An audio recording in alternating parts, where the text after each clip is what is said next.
No return. Hello. Good morning, everyone. How's everyone doing? Welcome back to Fey Fire. I am your host for the Monday morning murder podcast. I can talk. And this is my co-host, Mandy, aka our number one citizen detective and our favorite yellow jacket, of course. How are you doing today?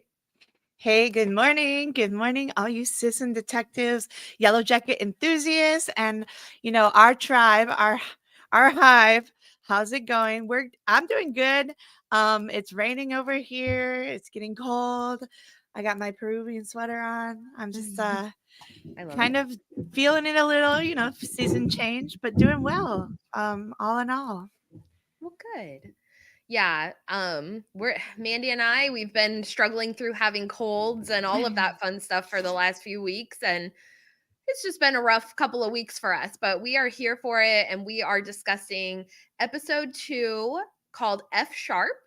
Of season 1 of Yellowjackets. So I'm super excited to talk about this episode. I think it was just like a really crazy one. There's so many fun details to discuss and get into.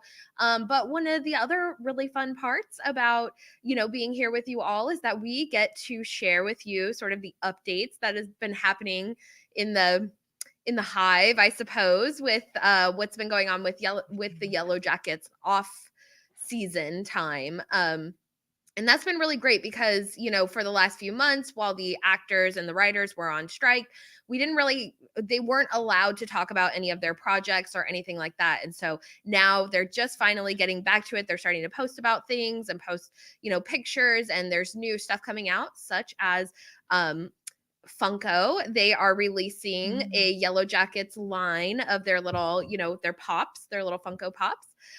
So I'm super excited about that. And I have a couple pictures I'll share with you guys. Let me show you. Yeah, aren't they like they're Doom coming themed? Yeah, they definitely I are. love the mask. Yes, they look so cute. I love it. And we've got Jackie over here, Lottie, Ty, Van, Shauna, Misty, and Nat and Coach Ben. So And of that's course, pretty exciting. Oh, go ahead. let's see how Nat's wearing the crown already. Oh, You good didn't even point. know Well, that, right? I think they all kind of wore crowns that day, but But yeah, like she's she's got her. got the It's like golden. the actual crown. Yeah, yeah. Is that So Javi down there? Who's that next to Nat? That that's just like, I wait, don't know, who's one of their little advertiser guys. oh, okay. I was Yeah. like, who's that? Yeah, interesting. We didn't get actually. Sammy this clue. We should have gotten a Travis one with the pine cone in his mouth. That would have been epic. Ooh. But anyways, so yeah, those are actually so you can go on. I've actually linked in the description if you guys want to check it out. There is a link to the Funko website, and you can pre-order from there or from Amazon. They actually don't come out until Sorry. January 1st, but they're advertising them already, and they're like $12, which is super reasonable for a silly little toy. So so if you guys want to do that, definitely check the links. All right. So I already told my husband, I was Cool. like, for my birthday, because my birthday's in January. So I was like, will you order these for me? It's coming up soon. I know. And you don't get so excited for it the older you get. I mean, like really older. For toys or for birthdays? Birthdays. I'll take the toys anytime.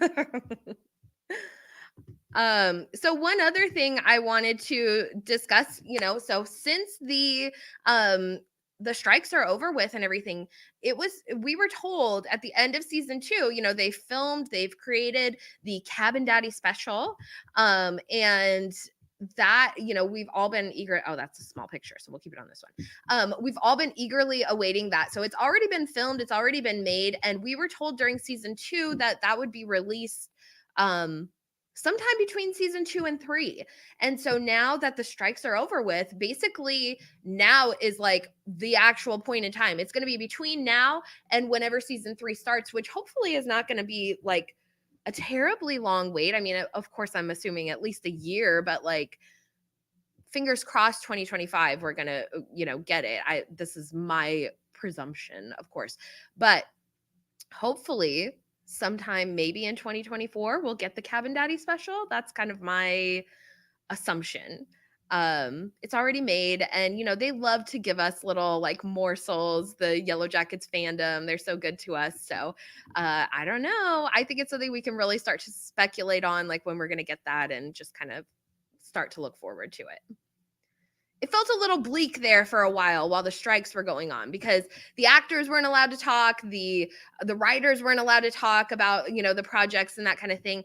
And so it's just exciting that now things are really starting to stir back up. So do you guys have any predictions on when we might see that? I saw a couple people talking about maybe they would do it as like a Christmas special or something like that, which hey, I will take it.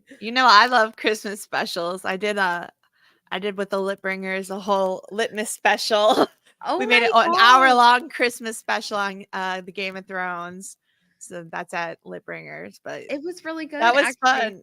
We should link that. It was good. Mandy really she did so good on that. Actually, and I made a little cameo in there as well. This was in 2020 during COVID, so everybody was like still on air, and I were just starting to do Cursed. And you were doing Bravosi broadcast, which was, coincidence or not, that now we're starting our Yellowjackets cookbook, but it was the cookbooks like special. So I remember you put it in a whole recipe, which was really cute.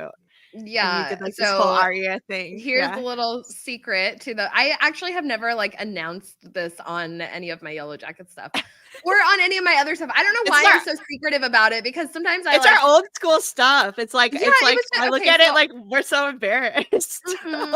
And I mean, it's not even bad. Like sometimes I'll look at it and I'm like, oh, actually, this is like really good. Maybe I should remake these and like put them on my Fey Fire channel or something like that. On Yellowjackets? Or just, or like my old Throne stuff. But basically, I used to have a channel called Bravosi Broadcast, which was a Game of Thrones theory / cooking channel. And actually it was pretty good. Like, I don't know, it was funny, like whatever, it was funny. So if you guys want to go see it, go check it out. Bravosi Broadcast. I do actually have a couple of videos on there that I really like, such as the ones that are basically I did about like the Night's King, and like also like Sansa. I called her the Faceless Queen. I think that's like probably one of the best theories I've ever come up with. So just saying. Okay. Anyways, off on a tangent. Thanks, Andy. Yeah, go ahead and post it. Yeah, it's decent. I mean, you don't have to subscribe to it. I literally have not posted anything on there in like a couple years, but it's still a fun little channel. It was my baby channel. So, okay. So anyways, now you know my secrets. Secrets big enough to bring a plane down. So well, it was The Way to My Heart, which is like how we're gonna get into F sharp, which let me start off with this, because all of you know that know I'm into healing, and F sharp is usually associated with the heart chakra, since we're talking about Jackie and the hearts and where we're going. And so this is like one of the so it's like related to sacred geometry and healing and self-worth, love, and connection. And then also the F sharp major chord is the chord of the entire universe sound with the sacred flower of life. So I just wanted to shout that out, because F sharp is one of the favorite ones that gets to my heart. So let's talk about it. Yeah, I love it. So this episode, am I crashing into you? Exactly. So we were gonna jump into it. So actually, what's really interesting about this first episode, or the second episode, excuse me. So in the first episode, at the end, we see the plane crash, and we are seeing it kind of from Shauna's perspective, and she's awake, but Jackie is asleep. And then what I thought was really interesting at the beginning of this episode is, once the plane crashes, Shauna is asleep, but Jackie is awake. And I just thought that was really interesting. I don't know if maybe Shauna was knocked unconscious during the crash, or if maybe it's sort of like a play on their perspectives. Because my thought with that would be like, they kind of both are seeing each other as like their savior or something in a way, because like Jackie, maybe it's Jackie's perspective, she's waking up Shauna, or maybe it's Shauna's perspective that Jackie's waking her up, and vice versa. So it's kind of an interesting like play on the perspective of what happened, because there's a brief moment in the beginning of this episode where it looks like Shauna's awake, but then once the plane crashes, she's the one that's unconscious. So I don't know if she got knocked out or what happened there. But what do you think about that, Mandy? Yeah, I definitely saw that too, and it was interesting. I feel like during this whole episode, they have like those partners that we talked about in season 2, and they kind of have their triangulations starting. Like this whole episode, you could see the beginning of all these triangulations. And this particularly, yeah, you're right. It was this kind of savior fantasy, shared fantasy type thing, which we talk about. We'll talk about later when we see Shauna and Jeff. But I saw an overall tone of shared fantasies, which is like kind of again how we talk about narcissism. That's a lot of how things start and how the storylines go. So it was really interesting to see this play out between all the characters, because we get it also with Ty and this kind of like savior thing when she's trying to rescue Van, Mm-hmm. and how they don't rescue Van. Mm-hmm. Yeah, and that was I mean, it's such a great scene, and we talked about this last week, how they really play with Van's character. They were planning on killing her off, and she's just Liv Houston is such a great actor that they were just like, we have to find a way. And so now they're playing with Van's death as sort of like a teaser, because this is the first time basically that we see that Van escapes death, which is really interesting. And you know, it's also really interesting how much Shauna is really determined to save Van, whereas Jackie's like, no, we need to save ourselves, kind of thing, which is, I don't know, it's interesting. And it definitely, we start to see that division between them right in this moment, because after they get off the plane and Shauna's like, we need to get back on the plane, and Jackie's like, no, no. And then later, Shauna's pretty mad that they didn't save Van before they actually find her, and she shows up and she's like, surprise. But yeah, this is a great scene, and it's really frightening. And they're trapped in there. There's fire all around them. I love the crash, being shown from Misty's perspective, because this is sort of a Misty centered episode. And she's like the only one that actually knows the proper protocol for like, okay, when the plane is crashing, she takes her glasses off and she puts her head down between her knees, and like she's the one that's doing like the proper protocol. And I don't know, I just thought that was really interesting. So what do you think? Yeah, I think her babysitter's classes that she took twice are really playing into par here. For And first aid. yeah, so this was kind of crazy because Van, like you see her doing that, but like later on, I like how you said Shauna comes back to use that against Jackie. But you see during the whole episode, it kind of builds up to that where Shauna doesn't have enough um was it enough courage or enough like spike to say it back to her, but then she uses it later as kind of her fuel to justify why she's right or things that against Jackie. Mhm. And then Jackie here, I remember the conversation. They said that, oh well, I did it for you, I'm doing it for you. Hi, Mrs. T. Hey, Miss T. um Sorry. I think we both but worked on that. yeah, so it was kind of interesting how they use it, the whole feelings and this part, and just like the guilt tripping in a sense. Mhm. But I also did want to point out that Jackie does feel guilty about it, but yeah, she still doesn't really say anything for a while. She Yeah. Yeah, so it's interesting because we talked last show about how certain sociopaths don't feel guilt or things like that, and Mhm. or narcissists don't really feel guilt, but Jackie actually did. And that's like kind of the difference between if you're raised as a narcissist or as if you become one, in a sense. Yeah, I think, we see in this episode, not to, I mean, I guess we can just talk about Jackie really quick, but um you can see in a couple circumstances where her her only child is showing, right? Like, Yeah, for sure. "Hey, we have to save ourselves, I had to save myself from this plane. Who cares about the other kids?" Which is an interesting contrast because, she is the team captain, so, like, she should be the one, sort of keeping up that morale and looking out for everyone, but it's that only childness in her where it's her self-preservation and putting herself as the most important, the one that matters. It's like, okay, if everyone else needs to look after themselves because I'm looking after myself because I know I'm the most important. I'm the team captain. I'm the prom queen. I'm this and that. But also, like, later when they're looking for something to clean Coach Ben's leg and the sea breeze moment with Van, and she pulls that out, and Jackie's like, "Hey, that's great. That's perfect."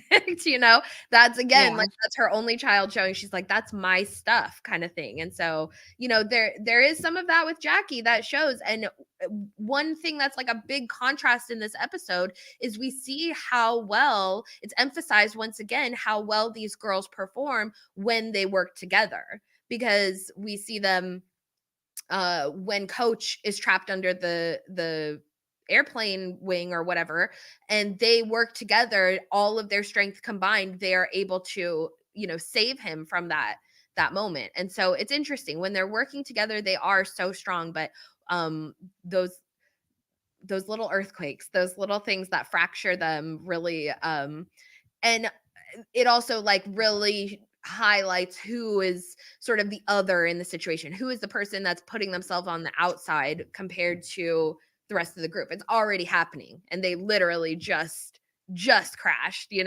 But immediately it's Jackie, and that's kind of crazy. Or it's like Andy again says, like Misty's the one.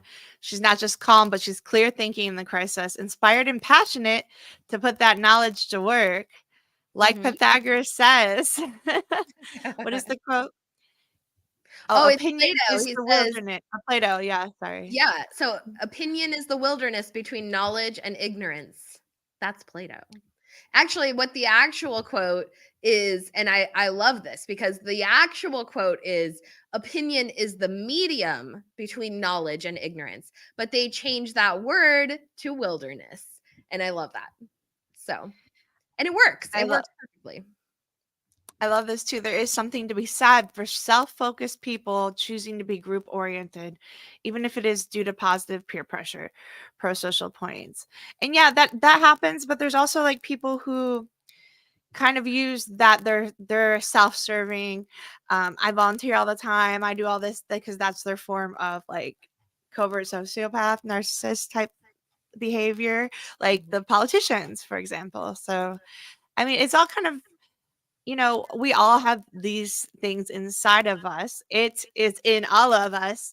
Are we Mhm. going to feed the dark wolf or the light wolf? We'll see. So, Yeah. ooh, So I wanted to take a moment to remember Coach R.I.P. Martinez. In the arms of the angel. Of the angel. Coach um Martinez is free. He caught he in can a be as tree. gay as he wants to be. Once he fell from He's the gay. tree. Yeah, poor Coach Martinez. So Coach I guess we can't Martinez make fell any out of the word plane helping one of jokes. those idiots put their mask on. And we did see at the end of episode 1 who was one of the idiots he was putting a mask on, but Shauna and Jackie, who were like passed out from Jackie. taking Xanax. So really interestingly, he died, so that they could live. Um And you know what I noticed this episode too, which I don't think I noticed before, is that he actually is like his hand moves, like he's still alive when he's up in that tree.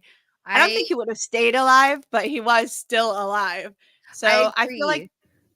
yeah, I feel like Travis like knew that, and and that's like kind of a deeper issue with Travis and why he's so just out, out there, cast out because he feels a lot of guilt.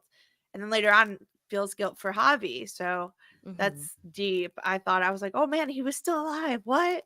And I Travis is know. there like trying to save him, just like he tried to save Javi before Javi came back. It is, oh god. That's actually super tragic because it's been talked about that did he actually raise his arm? Some people think that it was just him falling, but I agree. I think he did just barely raise his arm. I don't actually know if Travis saw that happen because he turns around to like get away, and so it almost happens like right in that split second in between, but it's still just so tragic that like, you know, I don't know, it's just a super tragic death. Even though they didn't get along, Travis didn't like his dad, and all of that, but it's still like it's one less adult who could have actually like maintained control over the situation, especially after what happens to Coach Ben's leg and all of that. If they would have had one actual adult, it may have really changed the landscape of their entire experience out there. So it's something interesting. But again, like even the pilots are killed, and Misty, she sees them dead in the cockpit and all of that. So, um, yeah, it's Misty who really, and it's kind of funny because she is the outsider starting out compared to Jackie, who has all the influence and all of that. But they immediately switch places because Misty knows how to handle herself in that survival situation, whereas Jackie just can't fathom it. So,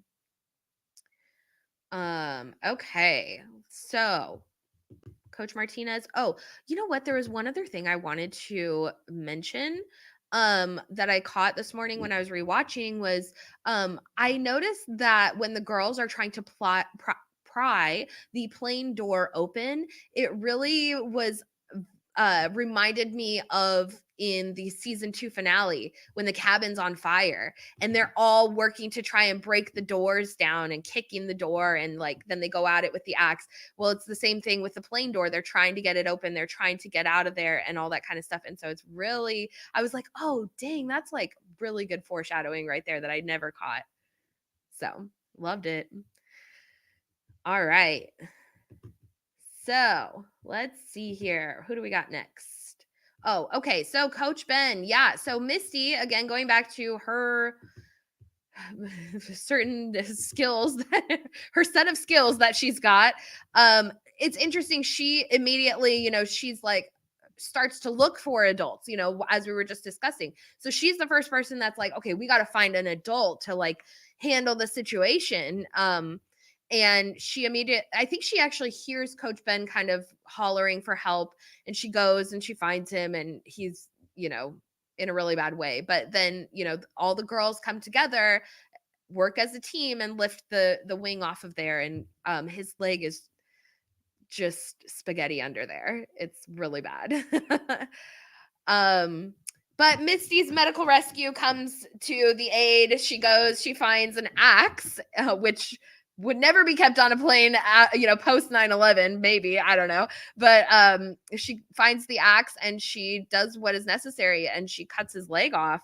And she doesn't really she did what was necessary. Like there was no way that he was gonna be saved. So I think she thought quickly, but it did seem like pretty intense. I don't know. What are your thoughts there?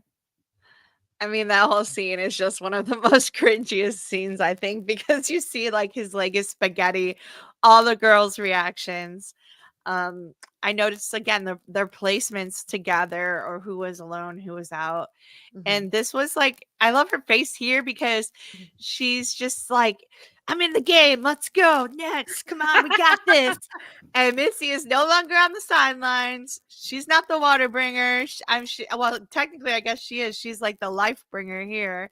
She's a Mm-hmm. lifeline. And this is where you really see Misty getting the praise she deserves. Misty's so great at this. She's in her element. And this was the foundation of where we see future Misty coming with being a nurse and just needing and getting the recognition. And Mm-hmm. of course not getting the recognition from the men that she are like deeply obsessed with and involved with, or yeah, I put that one. Mrs. Duncan the Tall. Um, But Oh, it's and then of this scene too, also Thaisa wanting to lie about his leg, like such sociopath behavior. Oh no, it's fine. It didn't happen. Like I can't help but see it nonstop now with her because it's just she's like, "Don't what, you're gonna tell him you cut off his leg? Like he doesn't like he's not gonna know? Like he's not gonna find out." And Missy's like, "Yeah, you have to tell him. You're gonna have to tell him the truth." But she wants to not. And then you see that a couple times during this episode where just Thaisa's would rather lie about things than just tell the truth. see, it's funny because I actually admired that in Thaisa in this episode because I felt like she helped, like she did pretty well under the pressure, and that kind of is something that translates to like her political career or whatever. It's like, something that is sort of a necessity and if you're a politician. So she acted well under the pressure, and she also contained sort of the panic in a sense, because if they would have told Coach, it would have created a lot of panic in him. And I mean, I'm not a medical professional, so I don't really know what's like the right thing to do in that situation. But I did feel like waiting a little while was the right choice to telling him, because there was just so much going on right at that moment that I don't know. I sort of found it admirable that she was able to think that quickly and like how, like what the ripple effect would be from that. But I can see where you're coming from as well, because like, yeah, in a way she's like, no, let's like gaslight the situation, right? So I don't know, it's interesting. And so Mrs. Duncan the Tall asked, what do you think she's metaphorically cutting off other than his leg? And Andy, I like your answer here. His agency, his stability. I think his influence, he's the only adult that's survived. So knocking him down a peg for lack of a better term is it's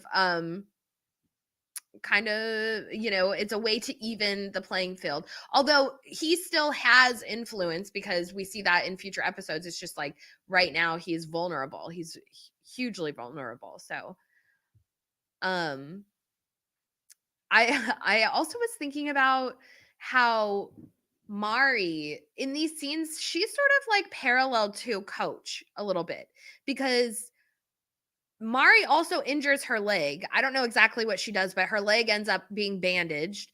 And then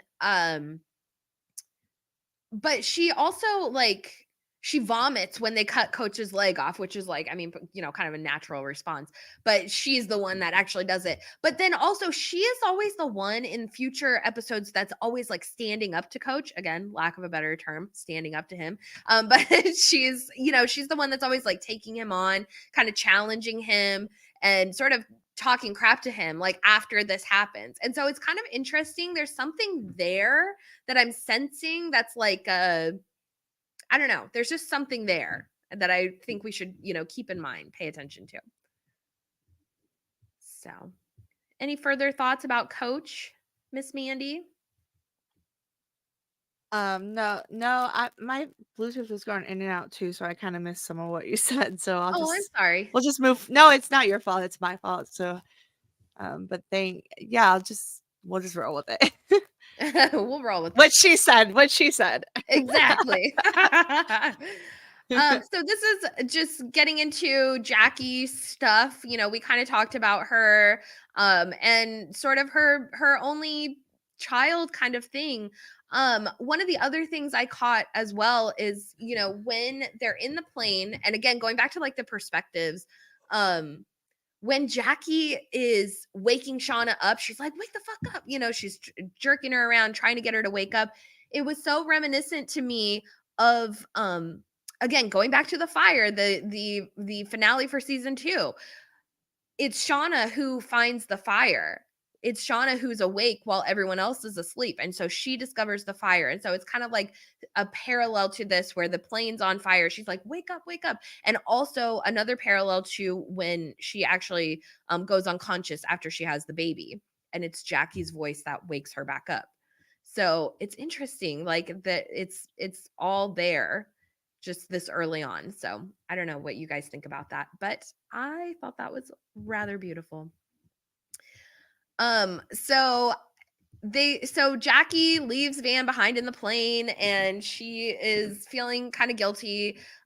She's got the sea breeze, in her bag and all this kind of stuff. So and then later in the episode they find the bar cart, or well, not bar cart, I guess, just like a couple snacks, and Van's eating the corn nuts. And of course, corn nuts, definitely like Demeter and Persephone symbolism. What up? The Greek stuff. And but I love that when they're admitting their their secrets, secrets big enough to bring down a plane. And Jackie, she's like, I used to sneak downstairs and Oh watch The my Color of gosh. Night so I could see Bruce Willis's wang. I just thought that was so funny. I mean, who didn't? I didn't personally, but you know what? I did do that with that movie Now and Then, which had Christina Ricci. That was like that was my jam back in the day. That was like such the perfect age for us. But Devon Sawa does that. Devon Sawa has the towel when they steal his clothes and they run away, and he has to go over naked. Of course, I was positive. I always remember it because like that movie Showgirls came out when I was really little, and then later on I became a showgirl actually. But maybe see, look at the childhood innocence stolen by Showtime. No, just for real. Or Skinner. I used to watch. I'll admit it. Like I used to be like 11 or 12, and I would sneak down and I would put the TV down and I'd be watching like Skinamax late night, where it was all like the PG like. But it was, you couldn't see anything, but you could see like the kind of suggested actions. Or I would be, and my because my mom worked late nights, so my grandma would be home taking care of us. So I would be like this with the remote. I mean, everyone's curious and you're a teenager, so. You got, this is how we learn things. So thank you, Bruce Willis. Yeah, I love Bruce Willis. I mean, and The Fifth Element, like, let me tell you, that's like one of my all-time. I love The Fifth Element. It's so good. Oh my gosh, I love it. He's, we got to take a moment to give a shout out to Bruce Willis. He's actually, his health is failing. I actually just read a thing the other day. He's actually unable to speak at this point, which is really heartbreaking because he was like very much, a figure in most of our childhoods between Die Hard, The Fifth Element, all that kind of stuff. Like, he's such a great actor. Armageddon, I mean, come on. So, I didn't know that about him. That's really sad. Yeah. He is really like one of the best, like at least my generation. Well, that's our generation, but like just growing up with him. Man, shouts out to Bruce Willis for sure and his family. Yeah. Sending you lots of love, Bruce Willis. We love you. Uh-oh, my husband's calling. Leave me alone. Okay. But interestingly, what is very funny to find out is this movie, The Color of Night, actually won the worst film of 1994. And I just thought that was really interesting. And so I thought, I've never actually watched the movie. I don't know if you guys here have watched it. Oh yeah, Sixth Sense. So if you'd like, because this is becoming a thing that I do, can I read you the synopsis of the movie? Because it actually sounds quite ridiculous. Yeah, you're going to have to give me a minute. My headphones I got to get the cord. So give me 1 second, please. Okay. I'll just read this to you guys really quick because it's like silly. So we'll let Mandy do her thing she needs to do. Dr. Bill Kappa, a New York psychologist, falls into a deep depression after Michelle, an unstable patient, commits S in front of him by jumping out of his office window.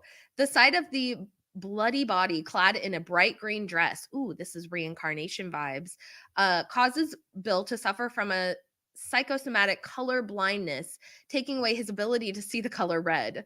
Bill travels to LA to stay with a friend who is a fellow therapist who invites him to sit in on a group therapy session. However, Bob, the friend, is violently M-worded. Sorry, I'm trying to like be YouTube friendly. In the office, and Bill is plunged into the mystery of his friend's death. Lieutenant Hector Martinez, which by the way, I watched like a YouTube clip. This guy puts on the most ridiculous performance I've ever scene. It's crazy. Um, he might be the reason why they got the worst movie. Okay, so Lieutenant Hector Martinez, hey Hector, okay, considers everyone in Moore's therapy group, including Bill, as suspects in the murder. Bill continues to live in Bob's house and begins an affair with Rose, a beautiful but mysterious young woman who comes and goes. This is so, just so we're all on the same page. Bruce Willis's character is living in his friend's house and begins an affair with just some random woman that shows up and comes and goes. Bill takes over the therapy group, which includes Clark, a temperamental OCD sufferer, Sandra, a nymphomaniac and kleptomaniac, Buck, a I don't know if I could say this word, ex-police officer with fantasies of ending their life, Casey, who paints sadomasochistic images, and Richie, a 16-year-old with gender dysphoria and a history of drug use. And by the way, Clark, I think it is played by the same guy who played Grima Wormtongue in Lord of the Rings. I thought that was great. After Casey is murdered, I'm so off on a tangent. What are we talking about? Okay. After Casey is murdered, Bill becomes the target of several attempts on his life. He discovers that all but one of his patients has been romantically involved with Rose. Rose is the 16-year-old Rose is the one that comes into his house and just comes and goes. So every one of his patients has slept with this woman who just mysteriously shows up in his house. He eventually learns that Richie, the 16-year-old with gender dysphoria and a history of drug use, is really Rose, the mysterious woman, and the murders were the work of her deranged brother, Dale. They once had an actual brother named Richie who hanged himself after being molested by his childhood psychiatrist. After Richie committed Dale abused Rose into playing the part of their brother. So their crazy brother convinced their sister to dress up as their brother. And then he stalks all the people that the sister dressed as the brother to do. It's like, just what? Anyway, so under another person. Okay, so Rose begins to reemerge during therapy, and under another personality named Bonnie starts a relationship with other patients. Dale proceeded to end all their lives, fearing that he would soon link Rose to Richie. Dale kidnaps Rose, tries to kill Kappa and Martinez with a nail gun when they arrive to rescue her. At the last moment, however, Rose frees herself and kills Dale. Deeply traumatized, she tries to commit but Kappa convinces her to keep living. As they kiss, Kappa regains the ability to see the color red. I'm sorry that I read that to you guys. It's so ridiculous. I was like, what is this? And I just love that Jackie is down there just like watching this ridiculous, like she's just so funny because she has her own weird like repressions, and this is the kind of stuff she watches on the weekend, and I love it. I just think it's so funny. So anyway, sorry that I forced you guys to listen to that synopsis. It was really weird. Yeah, like Andy, we're no thanks on this movie. It's very, yeah, yeah. I agree. It's like, what the hell? So we have a couple questions from do you think Coach Ben will be eaten next season? Start with that one. Yeah. I mean, I don't know about next season. I think that either they're gonna rip him apart and eat him because we want that butt meat, but or he's gonna be that last survivor following the Magus, which we talk about as one of our book club series. And yeah, so what do you think, Erin? I do not, because I have my own personal theory of, what do you really think happened out there? And I think that my personal theory, and I could be very wrong, but mine is that they left Coach Ben out there. Because I try to think of like what could be what sort of secrets, because Shauna's like, if anyone's digging, then we're all effed. And so something had to be worse than the ritual sacrificing and cannibalizing their friends. And the only thing that occurs to me would be they left someone behind. however, there are some holes in that theory. Of course, it's been 25 years. You think they wouldn't have, found someone else at that point, but it all kind of ties into the Greek stuff as well, which we don't have to get into too much. But no, I do not think so. I think they're going to hunt him, though. I think it's going to be like, Yeah, it's going to get really definitely. vicious. He's going to be like their arch nemesis, which I love. I can totally see like a sort of, now we're in faction sort of thing, and he's in hiding and he's weak. He only has one leg, but he's going to get strong. And he's Odysseus, man. He is Odysseus. So Mhm. So sorry, there was Travis lost Javi. He was the first one hunted. Oh, I think you mean like Travis being hunted when he does the bull, when he becomes the bulls.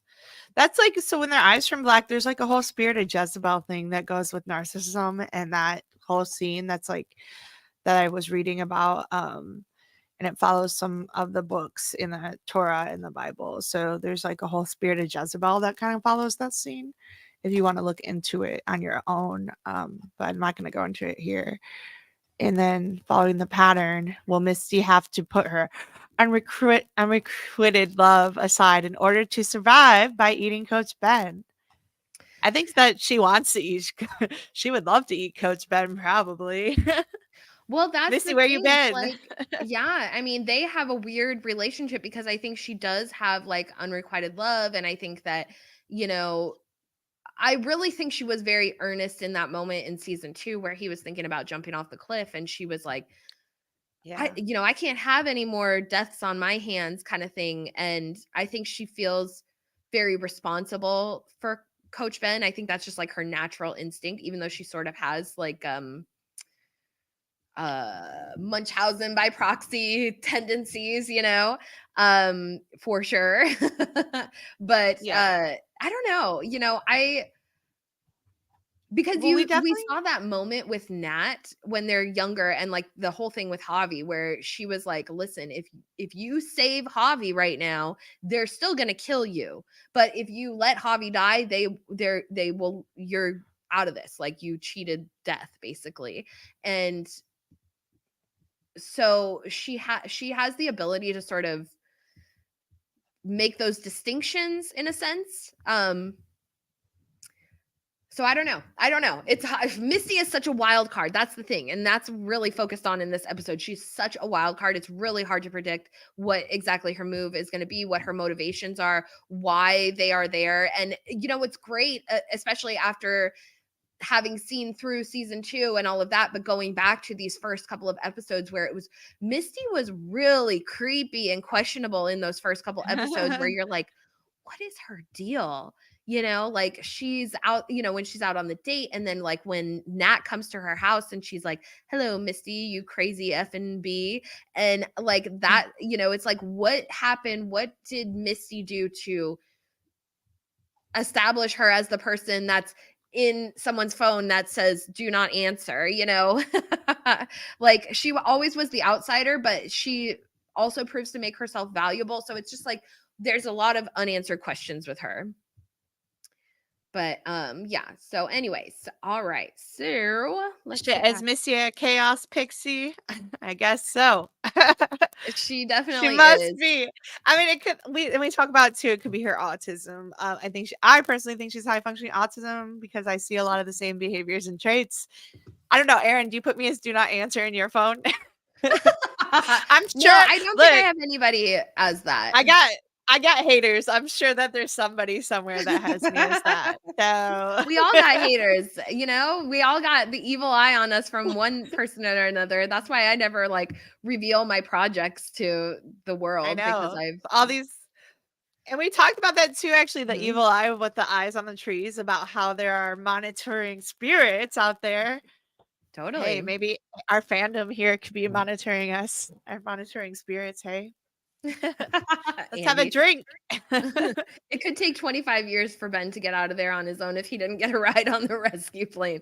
Very true. It could take, yeah, He yeah. just starts to live a nomadic Well, lifestyle. I love it. and the Magus is about that. It's about like this huge journey where they take like one step at a time and go through like these little things, overcoming yourselves. And I mean, he literally has one foot to one step. So Just think it could take him double the amount of time of the regular person. Okay, so writers have said that there are 7 survivors, but Travis dies in season 1, so that means Ben could be alive. That was my thought. Yeah, I don't know. It's I don't know. There's still such a mystery. I still feel like there may be somebody from the adult timeline that we have not met or has not been revealed for whatever reason. And there's a lot of clues to that. Like Mandy was talking last week about who, could it be another person that was talking to the press or what have you, or publishing this book, who knows? It could have been one of the survivors, and maybe they don't speak to that person because they went against, because they all sort of have that set line that they say. Our friends died in the plane crash, we starved, we scavenged, and we prayed for 19 months until we were rescued. And Ty says that, Ty says that, and Shauna both, they say that exact line. And so it's like that was like the rehearsed line that they came up with, that they were just going to tell everyone, we're not going to say anything. All we're going to say is the plane crashed and we starved, we scavenged, and we prayed. And I think that prayed is a double meaning on that word, because rather than like pray, it's like they're praying, like Prey. They are a prey. They're predators. So anyhow. Okay, so let me go ahead. Yeah, thanks, Mandy. Are you under my thing? I don't even know how that works. Okay. Yeah, I've been doing the comments. You haven't noticed. I just found this quote that I just thought was like worth sharing, because this is from Bart. I think Shauna is in love with Jackie and Jackie is in love with Shauna. And so I just felt like we just, when your show creator is telling you this, like, pay attention. Yeah. But that's about it. Like, as far as Jackie goes, I'm trying to see if there was anything that we missed in her notes. I think that's about You it. want to save the corn nuts? You want to save the corn? Yeah, that's the Demeter Persephone right there. Oh, look. Corn and grain. Like, she's like, they're like equal to It each is. other. Mm-hmm. Good catch. Like a Demeter Persephone thing. So, speaking of Persephone, let's talk about Laura Lee, because obviously she was a nymph. She's one of the nymphs of Persephone in her floral. So sweet little Laura Lee, she brought down the plane. No, she thinks she did, but she didn't. So Laura Lee, I love that she like finds Leonard, her little teddy bear. Like, that's her, like, oh my God, and she's so connected to this teddy bear. And then she finds him, and what happens? That's when Coach Martinez's blood starts dripping down from the tree. So Leonard is essentially anointed in blood, the first like victim of the wilderness, quote unquote. Maybe not the first, but like kind of, sort of. Like, the people died in the plane crash, and then Coach Martinez was outside of the plane. He was kind of the first person that died outside of the plane. So there's something there. There's some symbolism there. But she found her little Leonard bear, and then she admits that she had some terrible thoughts about her piano teacher, who just kept telling her F sharp, F sharp, F sharp. And then what'd she call her in her head? A cut.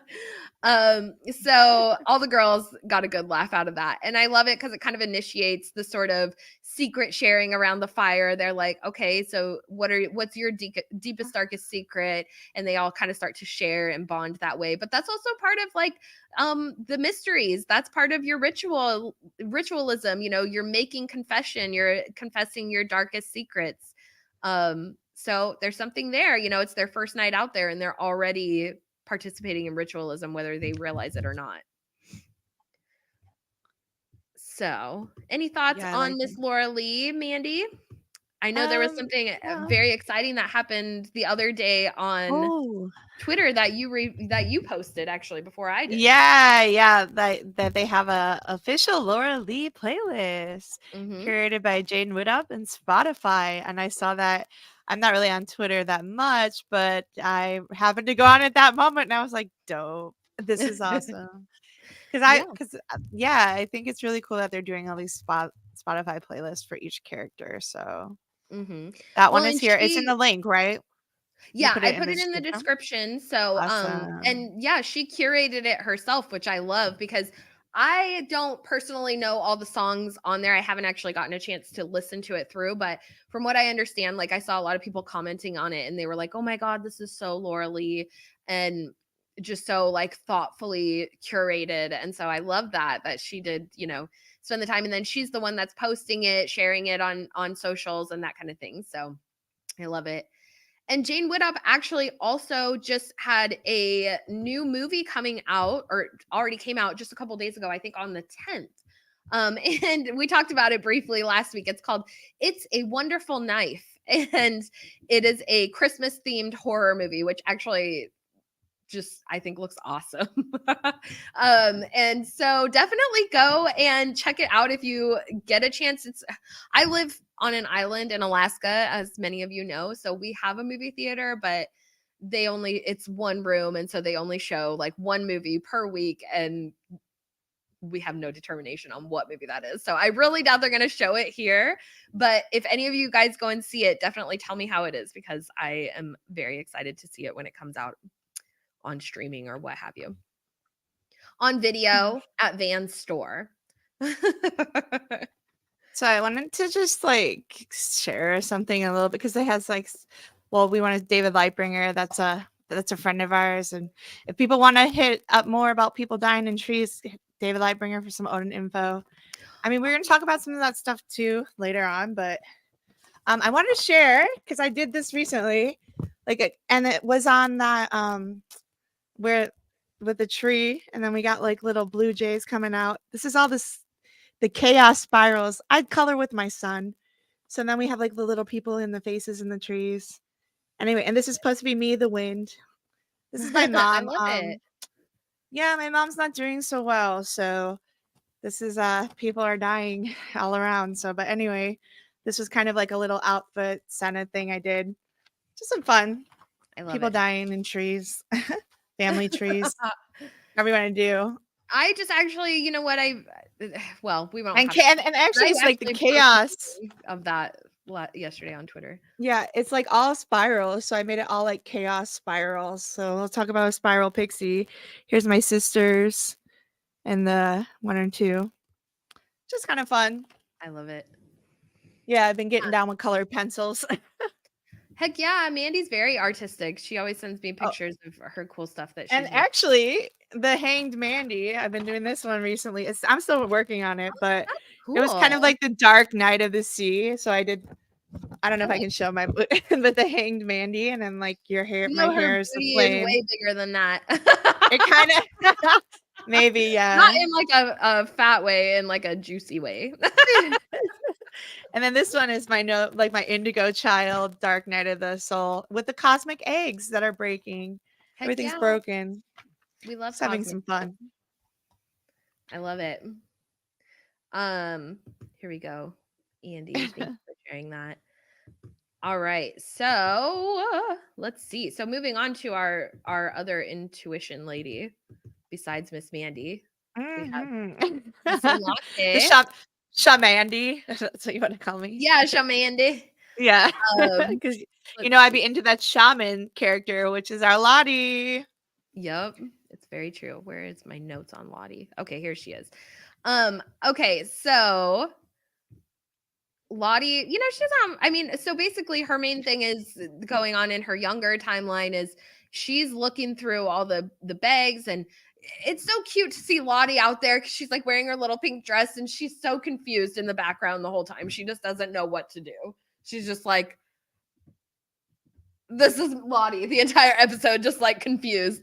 But then she finally and that's kind of actually we could kind of relate that back to what we kind of talked about last week with people who have never experienced any sort of trauma in their life, if they're more protected or sheltered children and that kind of thing, then when the time comes, when trauma actually comes, they're just like a deer in the headlights, and we might see that a little bit in Lottie because she's been medicated her whole life. And so sort of that reality, the edge of reality has always been sort of dulled in a sense for her because her parents have medicated her to take away her sharpness, her mental clarity, and her ability to access her natural gifts of sight. She has the sight.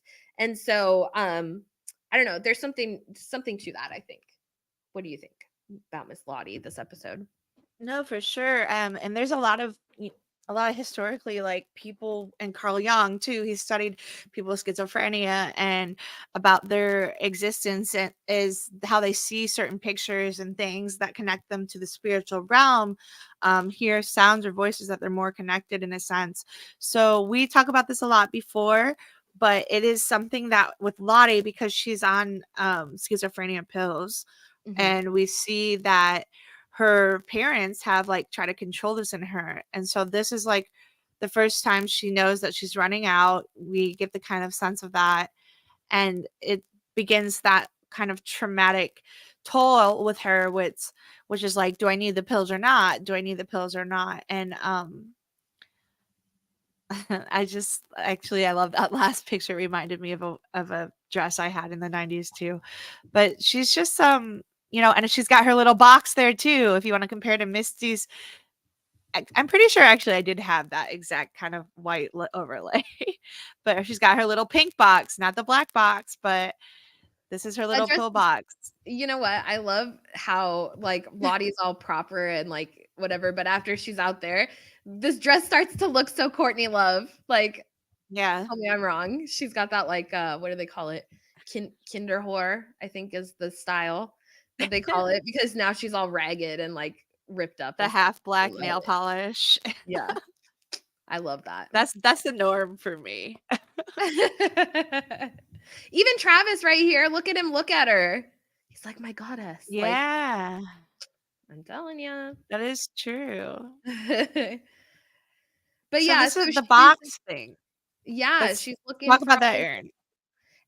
and she's got her, her own her secrets in her box because nobody really knows that she's medicated or anything like that. And so she, she's desperate to find her medication and all of that. And then she's only got, I think, like 7 pills in there.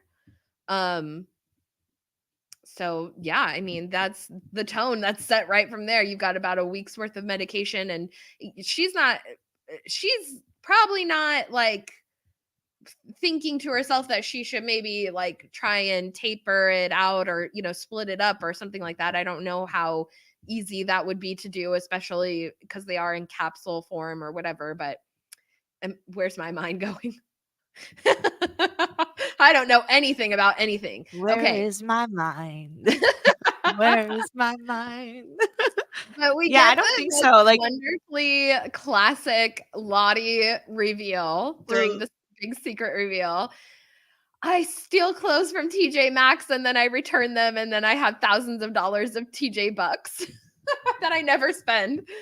like why shop Lottie shopping at TJ Maxx? She's probably like She's these she can these afford a plane. I don't think that's the norm. right? Like she would definitely be shopping at like Nordstrom's, in my But opinion. I, Or like yeah, but I love that they do that. Bon Marché back in the 90s. But it shows that she does things, those kinds of behaviors that are like no one would ever expect from her, just to see that she can kind of get away with it. And then is that her version of making her own money? Is that what her father taught her what work is? Like stealing and then nestling the money or something like Yeah, that? good point. I mean, we'll talk about that in like a couple more episodes when it's more Lottie focused, but her dad like drops some weird like info bombs on us that are kind of, and I do think it's kind of funny because it's established, okay, so he's wealthy enough to, book this private charter plane for them for this soccer game, but he's unwilling to pay for a bar cart, where I can't imagine that it would have been substantially more expensive to have the bar cart on the plane when you're already paying for the plane. Well, Uh, probably, like, he knows that the drinking and stuff like that with teens, but or that's a good he's just, like, legit controlling of her drinking, or Lottie has some spirit issues. Maybe. I don't know. It just seems I don't know. What do you guys think in the chat? Why was it noted, or like was there anything significant to you guys about the fact that they did not have the bar cart? Like, do you think there For was reason behind that, or it's just kind of like a passing thing? Thank you. For me, Because I it's don't like when you always think about, like, when people say spirits are actually spirits, like, that's how you bring the spirit out of you. So know. he didn't want the spirit coming out of Lottie or A lot of something, you people, know? yeah, will include alcohol in like their rituals to their deities to sort of put themselves in that spirit place, open to the spirits. Um, Especially in like voodoo magic and even actually in Greek magic, because I know that from my Kiki priestess, on. Hades loves whiskey. So, Well, um, I must be Hades then. Give me a he double. does. He loves whiskey and he loves chocolate. So, anyways, that's my Oh, man. patron. Um, I just felt convicted with that statement. just leave him out a little something, just like Santa. Hades is Santa Claus. I Does he mean, like when you think about Skinamax? it, there's actually kind of this. I mean, maybe this is like this is such a deep nuance, but there is a running inside joke amongst witches that Hades is Santa Claus. So I love it because he's the he's in his height out in winter. And anyways, we don't have to get into all that. But that's No, Dead I Cabin love Guy it. for I you. love it. He loves whiskey. You better bring Dead Cabin Guy some whiskey, otherwise he's gonna burn your shit down around you. All right. The fermented. Give me some fermented grain. Exactly. So Andy says maybe he thought a bar cart was just for liquor and they don't need that. No, it's just a short flight and a reasonable omission. I don't know. See, that's another thing. It isn't a short flight. They're flying literally across the country. They're flying from New Jersey to Seattle with like several adults, or at least a few adults. Like, I don't know if I guess it's not really appropriate for the coaches to be drinking when they're escorting all the kids. But who doesn't like to have a drink when they're on a flight? It's like kind of eases your nerves. I mean, I know Natalie does. So, I don't know. It's interesting that they chose. It just seems like if you're booking a flight, why is it like an extra box to check? Do you want a bar cart on there? It just feels like it would just be on there. It's the 90s, I don't know. Maybe I'm just thinking far too much into this, which is very likely. Okay. We tend to do that around here. One last thing about Lottie before we move on is I did actually watch this movie this week that I didn't realize that she was in. It's called Gods of Egypt. Mandy, have you seen that movie? Yeah. Oh, I it thought is I was thinking her. it was like a Mandy movie. Wow. I love that movie.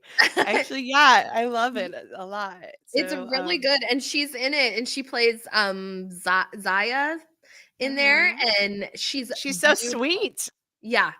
And Like, what's that's her whole role in that movie is all about life, death, rebirth. She goes through a reincarnation cycle, a descent into the underworld. And so it's just so perfect that that's like such a parallel role for her in Yellowjackets as well. yeah, I didn't even notice that was her. It's just such a different look, and, that's so great of the actress for sure. I Mhm. love it. Yeah. It was beautiful. I loved it. So if you guys haven't gotten a chance to watch that, I think I watched it on Yeah.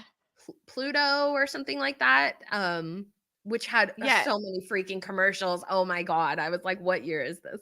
Anyway, yeah, Jamie Lannister and Nikolai, how do you say his name? Nikolai Waldo Calcer? Nikolai? something like that. Yeah, Anyway, Ocean is what I always call him. Mandy and I actually we saw. That's when I Mandy got and to meet him, I yeah. We I got to watched meet all of him. it together at Con of Thrones in like 2018 or something when we went. Andy and Yeah. I sat together because we were like really close in the front. Remember that? We had I whatever the Well, past, but we got to sit pretty close and we were like, oh, because he is so fine. Like, let's be real. That man is freaking I got fine. to meet him and Jerome, him and Braun, and then I got to take a picture with both of them too in my werewood costume. And I Awesome. talked about I remember I was so nervous. I went up to him and I'm like, I heard that you ate at a chicken place I ate at last night. They said you were there. He's like, oh yeah, I did. That's awesome. And I was like, that's what I thought about talking. I was just so it was so weird. I Yes. was really weirdo. I was like a totally misty element right there. I didn't know what to say. Dude, Mandy and I in 2018 in our Game of Thrones prime, we were funny little girls. Anyways. Well, I remember actually. So let me share vulnerability with you, and don't be mad at me. But I remember, like, I had bought the VIP package, which is what got me in to go see him and get a picture because everything came, involved. But then I found you, and you were like, "Oh, come sit with me," and then we were close, but like I could have gone in front row. But I stayed with you, and I was like, man, I should have just gone in front row. But now I'm like, look back at that moment because at that moment is when like Aaron and I became really good friends. And now look at us, like what? It's almost It's 10 yeah. years later, we've been friends now. But it's we're- just like I remember then I was thinking I could have been like literally front row, and I stayed in the back with you. No, we weren't in the back because No, but we were close, but it was second row. I mean, second well, we section sat seating. back and then we moved up when he started talking because I also had the VIP pass because I got mine from Maester Mary. Oh Who, yeah, you by the borrowed way, it for that day. guys, go check out her She's channel. cool. She has a great Thrones channel, but She's very she cool. gave me her VIP pass. And so we got to sit up. You were the only person I could sit with up there though, because I was like, I don't know anyone. I don't know. I'll just sit back here. And then you Oh. were like, no, I have VIP pass. So we went up and I think we got in like the third row or something because Yeah. up there. But yeah, I could see Nick up there and I was like, damn, that man is fine. But And he like yeah, he had complimented me too. Like he was talking and he's like, the best costume I saw was werewood. So I yeah, was really like, yeah. I was like, Jamie, Jamie, fangirling, Nene fangirling looks super completely. cool. She actually has a bunch of pictures that are still Did I get the up on picture? the Con of Thrones. Like when they do their, yearly stuff, they always use her as one of their major iconic photos because her costume was No, that good. So thank you. anyways, we're nerding out over here on topic, of course. Well, just wait till you guys just wait till we get. I've been working on some of these parodies that I we keep talking about. So, I've been working on my dead ass Jackie and my when yeah, I've been working on a few costumes for this. So that's going to be more fun for me. I love it. Mandy is so Thanks, creative, so I love Erin. Thank the you. things that she comes up with, and yeah. Thank you. So, all right. Well, let's actually before we get back on topic, we have a couple more things to talk about that are off topic, but are Yellowjackets related. So, being that this is such a Misty centered episode, there's some really exciting stuff that happened off screen, whatever, for Samantha Hanratty, who plays Misty. And actually this weekend she got married. And so that's so exciting. A bunch of the Yellowjackets went to her wedding. They were like sneakily sharing little photos and that kind of thing. So we got a couple of them that I will share with you here. Oh, I thought this was from Doom Coming. No, I'm just kidding. Oh, look at she's so beautiful. She is. She looks so beautiful. And everyone's there. Nuha's there. Nuha and Sammy are like best friends. Callie's back there. Melissa, and Naya and Jen's back there. So I love it. They all just had so much fun. And then we also, where's that other one? I just hold on. This is them kissing. Sorry. Like literally I was literally right before the stream went on. I'm like still waiting for them to drop little crumbs. But here you can see, so of course they're kissing, but I think this is Jasmine's head, and that's Liv's head, and I think that might be Travis's head. I could be wrong, Mm. but they're all there. They all were there. Hi, And then Steffi. So adorable. I have another one. Shoot, maybe it's not popping up. Where is it? Yeah, Show me she's Liv. 28 years old. Wow, she looks as young as Yeah, Misty. She's cute. here we go. Wow. This I is like the how best. they did all the black and white. That's really cool. So this one, yeah, this was the good one. This one I literally grabbed like 2 seconds before we went live. I was like, finally, the good one. This is the one I've been waiting for. But yeah, they all look so beautiful. So of course, Miss Misty Oh, and Newhouse, she's like, no, this is my Misty. it looks But like that's Liv's partner.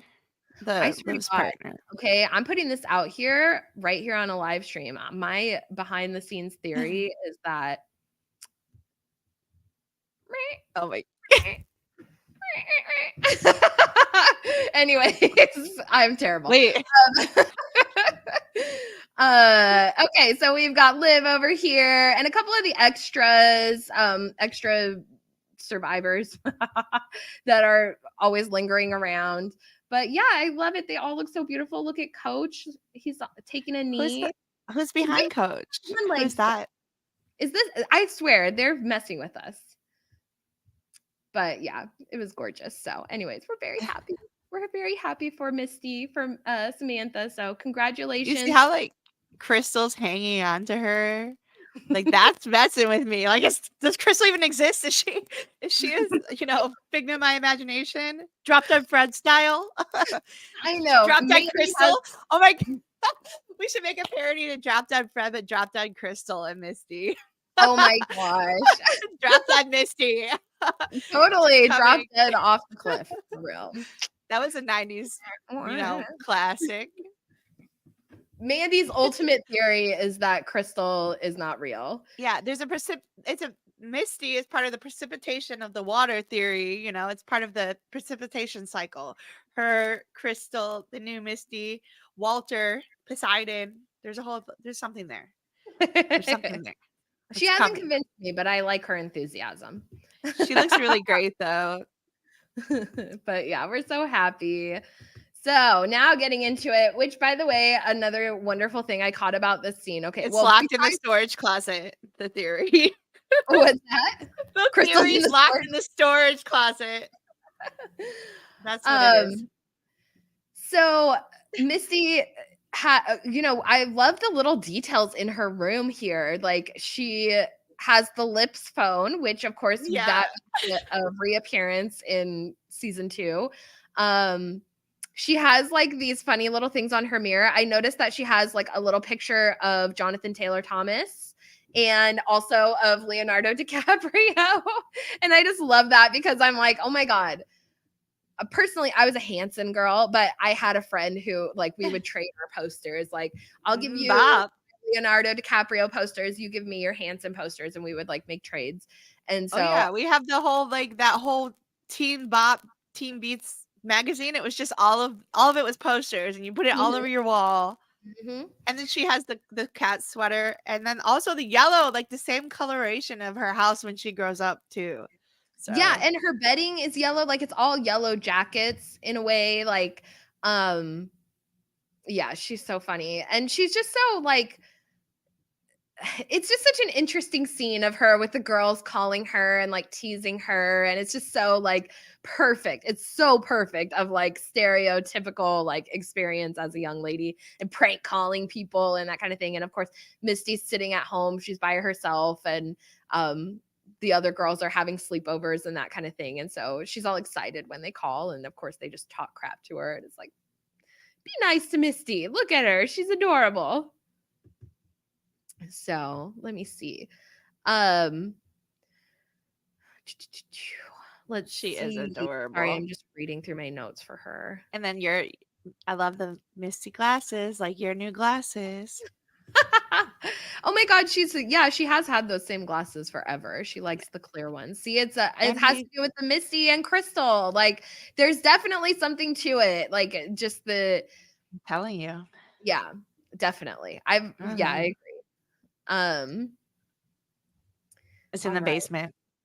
But as I think she this is a great scene here, but then of course we transition into this other side of her, which I love because she really what's so great is she just doesn't hold back. She knows what to do, and there's such stark contrast to one another, like her before and her after, and her just coming to life out there.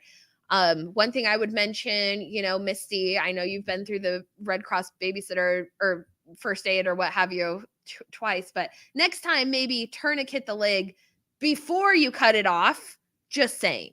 But but I like the action. I like the motivation.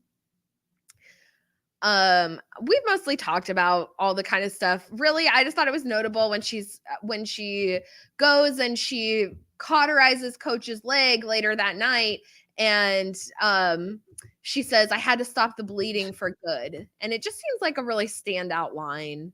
Had to stop the bleeding for good. I don't know. But then we get for into sure. in her older. Oh, you know what? No, before we get into it, I'm sorry. We didn't even talk about the black box.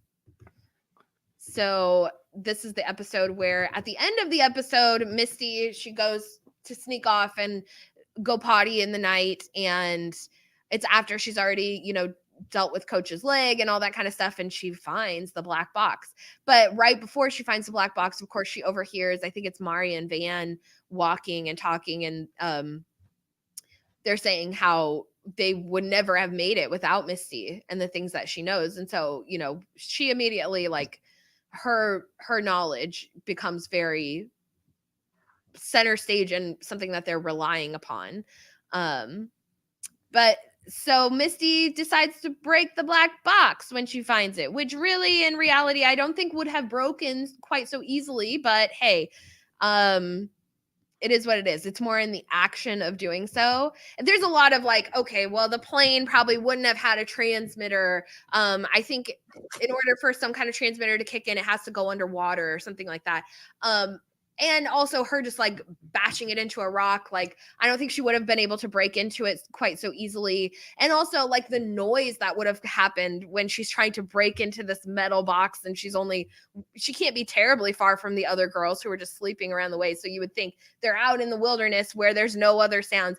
It doesn't matter how you're going to have to go a pretty far away for them to not hear you trying to break that box and the sound to not carry. So there's a lot of I don't know about that. Or even if she did break it, is it really that much of a difference or having that much of an effect on their circumstances? No, I don't really think so. But I think it's more symbolic of the hope of it all. And for Misty, it's Andy's a taking control kind of thing. I like that this is the action she takes for good to stop the bleeding. Yeah. But I think we've talked a lot about the references to Pandora's box that we opened, and then there's also a couple other things like Carl Jung, where we talk about finding your box, what black box is you, and we found that there are closets and the black boxes in each character, how they each have their own little box, and I think we might do something with that in the future, but we're not going to overpromise, underdeliver. That tends to be part of my problem. But But there's also another parallel too later in the episode, because we see Misty and Nat and they get together, and Misty has another box. She has another little box that she's keeping the documents and the secrets and all of that in, that she shares with Nat. So yeah. And Shauna's black safe. She has her box. Yeah, Shauna's safe. And also I noticed, actually we'll get to this, but Shauna has a box in her bedroom where she keeps that letter to Brown, her acceptance letter to Brown, which, by the way, and we're going to get into this. Well, no, I'll save it. We're going to get into it in a minute, but there's something really interesting that you guys need to know. And I don't know if you caught this before, but anyhow, so what are your thoughts on Misty's date with Stan? She is just creeping him out big time. And it's kind of weird because it's I love all the things she says as far as, her turn-ons, which are, muscular calves and, what does she say? I wrote them down.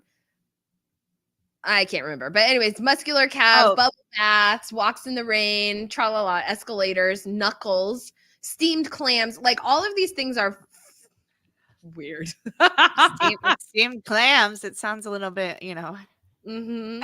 homoerotic to me, Little but yellow jacket. homoerotic to Um, me. But there's also his the muscular calves is where like that's where she's eating on Jackie too, right? yeah, and Coach Ben, And mhm. that like she just cut his leg off in this episode too, or escalators. Like And I love like he- the guy she's dating. He doesn't really actually have a job. He wants to leave at 6. She's very slutty. Like she's like, "Oh, hey, yeah," like just trying so and she's much very to get it. attractive too. It's not like she's not a beautiful woman, and so it's weird how like put off Stan is. I don't know. There's something about it where it's almost he's like a victim and he knows it, but why? Like what led them to this point? Why is he so weird and eager to get out of the date? Is this sort of because I do believe that like of all the people, Misty is the one who sort of kept up their rituals. Like if we're gonna get into like the Eleusinian mysteries or like their rituals of sacrificing people and that kind of thing, Misty is working with elderly people who are constantly dying. She sort of has Munchausen by proxy tendencies where she's got that apartment under her house or whatever where it's like what's going on. Obviously she takes Jessica Roberts prisoner at one point, and so it's like she has that capability within her. But is this some sort of weird like internet fetish that she's like drawing in guys that are willing sacrifices, or I don't know. Well, I feel like also there's a the whole theory with the narcissism and the people that we attract. We tend to attract the people that we're used to. Like if you have a narcissistic mother, you end up dating your narcissistic mother in the future, or vice versa. And I realized this going through my covert narcissist relationships that I just I've want ended up attracting the same kinds of people and things because that's what you're used to. And she kind of puts like it's funny you use the word victim, but like to me, Missy's victimizing herself by dating the same kind of people who that she has to constantly be like who don't give her attention or are too busy or don't have time for her. Nobody ever has time for her. think And about his so name, Stan. He's one of those Yellowjackets obsessives. He's a Stan. And he's probably, like think about Stan the song by Eminem. oh Like my gosh, I love that song. this I didn't just have time for you. And then that's in that song, Eminem doesn't have time. And like, not that he knew it, but like, he's like, you didn't have time for me. And then I had to kill you. Like, so Mhm. it's just crazy. So maybe it is like that. And the line though is, be careful. I'll introduce you to Caligula, but he's a little protective of me. So you have to shield your eyes. I love it as soon as he comes in and it's like that moment with Nat. She's sitting there and he's like, okay, I'm out of here. He just turns around and leaves like as quickly Yeah. as he's What not would you do asking if you come home and there's a shotgun? Hello, Missy, you crazy effing Bia. Like, I love it. So, okay, so we are introduced in this episode to the sorry, my neighbors are using a chainsaw. Alaska Life. So they're getting the postcards and they have the symbol on them. And so that's why Nat, okay, I have to say, I do wish that they would have introduced the postcard in episode 1. I felt like there's a little bit of a disconnect because I was like, when I was rewatching it, I was like, did they introduce the postcard? Because just kind of the way that Nat sort of assertively shows up and she's like, yeah, this is why I'm here. But we had no introduction to it prior to that. I don't know. It's just a little funny. Obviously, it's the first 2 episodes, but I think personally, I think they should have just given a tiny hint to it in the first episode. But that's just my opinion, and it doesn't really matter at all. But the postcard, Nat's got the postcard, Misty's got a postcard, and Thaisa also gets a postcard, we find out later. But Shauna does not get one. However, Shauna, she does get the visit from Jessica Roberts, and so it kind of brings her and Ty back together. But anyways, tra la la. initial thoughts on the postcard. Do you have any, I Mandy? do. Yeah. So I like it because in the bar, well, when they get it, in the bar specifically, and I don't know if it's anything or not, but Nat refers to about him. It says him. So could it be like a cabin daddy thing? I don't know. I just thought it was crazy, or they're calling the symbol a him. Um Oh, okay. Sorry, I wasn't. Also it kind of like starts, to me it starts all the triangulations. Yeah, because we can see who are paired up. It's obviously it's Nat and Misty, Shauna and Ty. Well, that's kind of it for like the older girls, but Misty is clearly, once again, she's the outsider. Like Nat exposes that from the gate. And we learn that more and more like as season 1 progresses. But that's interesting, catching that it was a him. Yeah, and then also I realized that like the triangulation kind of starts because during the bar scene when she's pulling out all the documents and looking through it, she's just going through it and then stops at Travis, right? And they see at that part where she's talking about Travis, then in walks Kevin and with the drinks, and then they're just like, and Misty's triangulating the two of them. Travis is triangulating her and Travis. I mean, sorry, Kevin Tan is triangulating Nat and Travis, and you get the kind of start of all these triangulations that happen, and it's somebody doesn't want to be found versus Travis versus a man who does the finding, the detective Kevin Tan, and still Nat continues to go to the same kind of things like Misty does. They're attracted to the same things as their narcissistic training and upbringing, and like the things that they constantly went to that caused a lot of pain for them in the past, and they're not even looking at things that they are presented. The same with Shauna here. She is triangulated with Adam, and going towards the same kind of behaviors and things. Well, it's like that's part of the thing. They are lured in, and we see this more and more in these first few episodes where those instincts are coming through, and like we see it with Ty when she sees the wolf, or we see it with Shauna with the rabbit. And I talked about this in that feral wilderness video that I made, where it's like those animals, their animal connection or their animal familiar in a sense is their tether to the wilderness. And so when they kill those animals, they're like sort of breaking down those barriers that are holding them back from their more primal selves.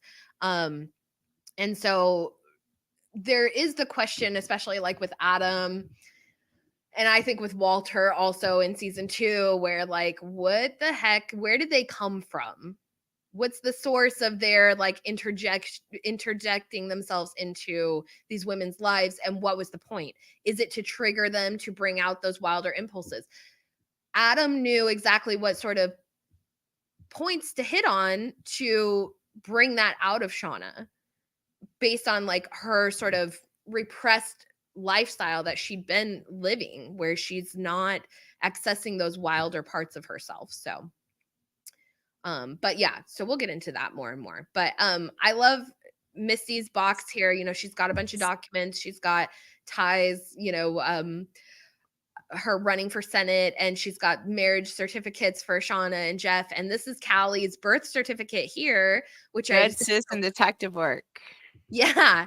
And I love it because we've got the date here, which is so her date of birth, Callie's date of birth is November 7th, 2004, which would be just like a few days after Jackie's death day, I guess we might say. Which would have, I think we figured out last week was like October 28th or something like that. So maybe like a week later is Callie's birth date. So I don't know. I feel like there's some sort of regenerative indications going on there. This is an interesting comment here. Travis' license is a photocopy, not a pull from some public record, implying Misty got it in person.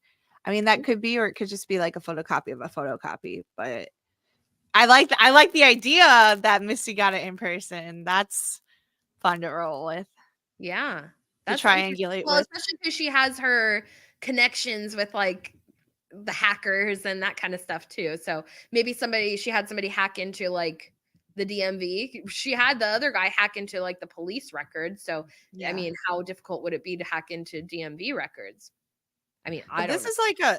this is like a regular copy. Do you know how hard it is to get a copy of birth certificate? It's really not easy at all. And I had to try to get my own and get it back, and you have to go back to the hospital from a different state. It's just not that easy actually. But Yeah, I guess she is a nurse, so being in the hospital, she could get records easily. that's a good point. But that's interesting. Yeah. Um, okay. So, oh yeah, here we go. So all the other certificates are from record pulls or Shauna's closet. Yeah. So, okay. Sorry, I'm just checking my notes here. I think we've got most everything. So we can we've got I did like what you were saying though about Kevin Tan and with Travis, and those two, their scenes are quite often, it's like as soon as like Natalie, we'll see these scenes of Natalie like sitting there and really like thinking about Travis or researching something or whatever, and then Kevin always like he calls or he shows up or he pulls up in his car, like he constantly is interrupting the sort of thread between Natalie and Travis. And so it is kind of interesting. Like Yeah, it's it's like triangulation for sure. maybe the wilderness like tempting her in a sense. Well, it's just like her ignoring the people who are actually there who like want to be in her life because she wants something more. It's like the grass is greener on the other side. Same with Shauna. She's not even paying attention to her marriage. It's a shared fantasy, is what mhm. it is, which we talk, is a classic beginning and kind of thing that keeps trauma abuse in play. It especially with narcissists, especially with or covert, whoever you want to say, you begin with this shared fantasy of like, this is what we had, this is what we could have, and you don't see what's literally right in front of your face that's trying to help you, giving you the clues, giving you free stuff. Like, you don't even pay attention. Yeah. And I think there's like part of it too, like it could be the wilderness and like because she right now, Natalie, and this is something too that we can pay attention to as season 1 progresses that we didn't know initially the first time watching it, is that she's the queen. She's Queen of Hearts. And so all of the others are sort of subservient to her. So when we see Misty wanting to really be of service to her and escort her places and basically just have her back, she's acting because that's her queen. Why does Taissa pay for her rehab? Well, that's their queen. So there's these little elements where they do pay homage to their queen and honor her in little ways, even back in their normal lives. So I do think with her and Travis, there's kind of like Travis, like I was saying with the other girls with their animal tethers to the wilderness, like Shauna and the rabbit, Ty and the wolf, Misty and birds, or like the owl, like those are their animal tethers that connect them back to the wilderness. But Nat, at this point, all that we've seen, like we don't meet the moose until next season, and that has its own symbology connected to it. But at this point in time, I feel like Natalie's connection, her tether to the wilderness, is Travis. And so when she's trying to reach out to him, when she's trying to call him and he hangs up on her, but then moments later Kevin Tan is right there, it's like the wilderness is tempting her to just forget it all and give up on that, versus like she actually subconsciously is trying to stay connected to that wilderness part of her. So I just think it's very interesting symbolism going on. There's also like the whole thing with monitoring spirits. That's how it works too. Is like as soon as something happens, then instantly. Yeah. Yeah. So it's interesting. There's a lot of different names for it, what you want to say, but the wilderness, there's names for it. Yeah. But and Aw. then we see this, these two first bonding because of, I feel like with Travis, in this whole scene with his father and Natalie and what we learned later about her father, it's kind of similar. Like Travis hated his dad, and Natalie hated her dad, but they died. And Nat even says later at a certain point, she says, it doesn't matter if you hated him or not, it still fucks you up either way. And so I feel like in this moment, like Natalie, she's the only person that really understands how Travis really feels. And that's part of like her, earnesty, where she has a firm grasp on like the consequences of life and death and like the permanency of it all. So I don't know. I just think that really like bonded them together. Unfortunately, like they bond over Yeah. death, which It's is a sort of relative to their relationship anyways, because they are the hunter and the huntress. And again, it's just instead of a fantasy, it's like a shared traumatic bond fantasy. It's Our like the trauma shared bond. fantasy, like we understand each other. Like no one quite gets it the same as us, but and it's really sad and then they find that lonesome. But like again, Travis kind of treats her like crap a lot. Like Mhm. honestly, like I don't think or what he says to her when they're trying to later on get together and have a moment of intimacy and just hurting each other is what they do and like not being there completely. Like they just show up randomly or use each other for this kind of not feeling of worth to move forward. Mhm. It's Yeah, sad. they are toxic, but they just have such an interesting relationship. And I actually really like Travis. I know that's an unpopular opinion. I know there's a lot of hate toward Travis and No, like I the like him too. stuff. I think he's a great character. And actually, I always say he's Orion. He's the hunter. He's He's an the everyday guy. And last night I stayed up late and I was looking out my window and I swear to God, Orion was massive right outside of my window. And I have like, there's a mountain right here. And just the angle, Orion was like kind of angled. It looked like, and I couldn't see the mountain, but I know it's there. But it was like he was like laying on the mountain and it was so massive. And I just stood there just staring at it for like 15 minutes or something. The stars were just so fiery and blinking. And it was just so beautiful. And I just love it because at our old house, I moved over the summer. Our old house was closer to town, and so I could never see the stars there. But out here, we're in the woods more, and I can see them, and it's just like, oh my God, you can see crazy stuff out in the sky. I love it. Anyways, I'm off on a tangent, It but sounds Travis beautiful. is Orion.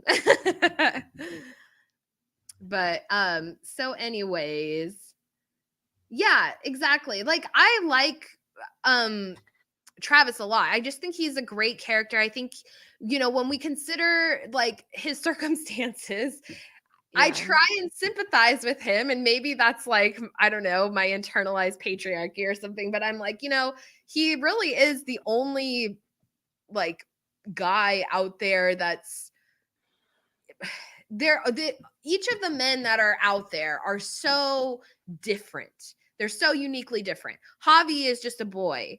Travis is a young man with the testosterone to sort of match, which plays into like his hunter aspect. But Coach Ben, he's the adult. It's sort of like Mother Maiden Crone, only in male form.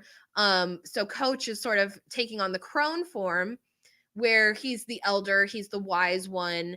But he's gay, and so he and Travis have a very fundamentally different outlook on sort of how to address their masculinity in the presence of women, I might say.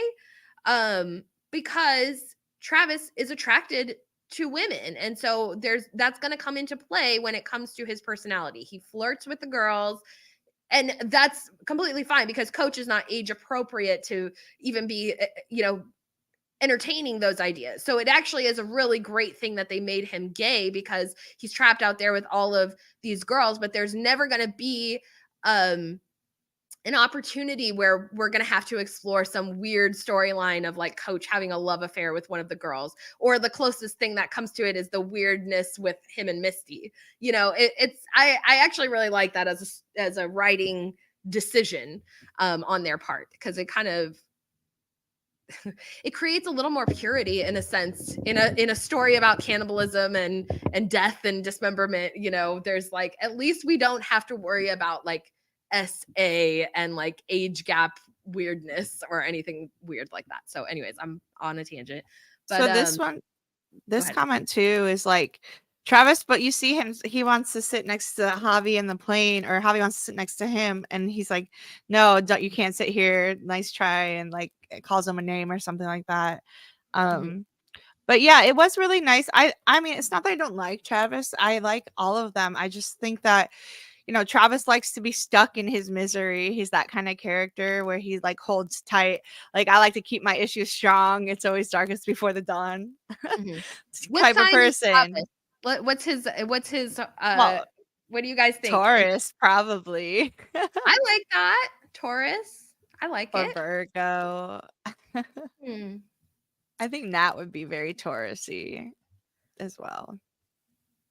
Nat gives me Scorpio vibes. Oh, yeah, I guess I could see that too. Travis is committed to self-hate. Yeah, he is. Or hatred in general. Like, he just wants to, like, have a chip on his shoulder.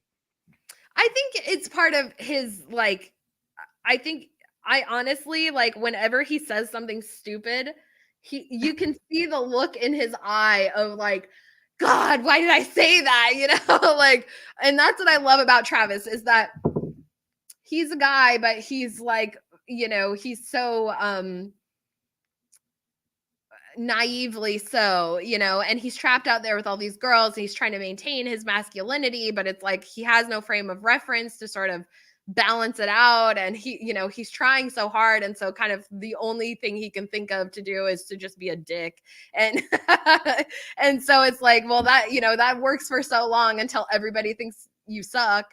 But Travis really does have a place amongst them, and It's so you know 90s, though. It's very like that masculine role, what it is. That's very 90s, that whole, you have to fit into this archetype.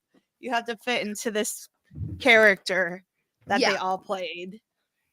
definitely.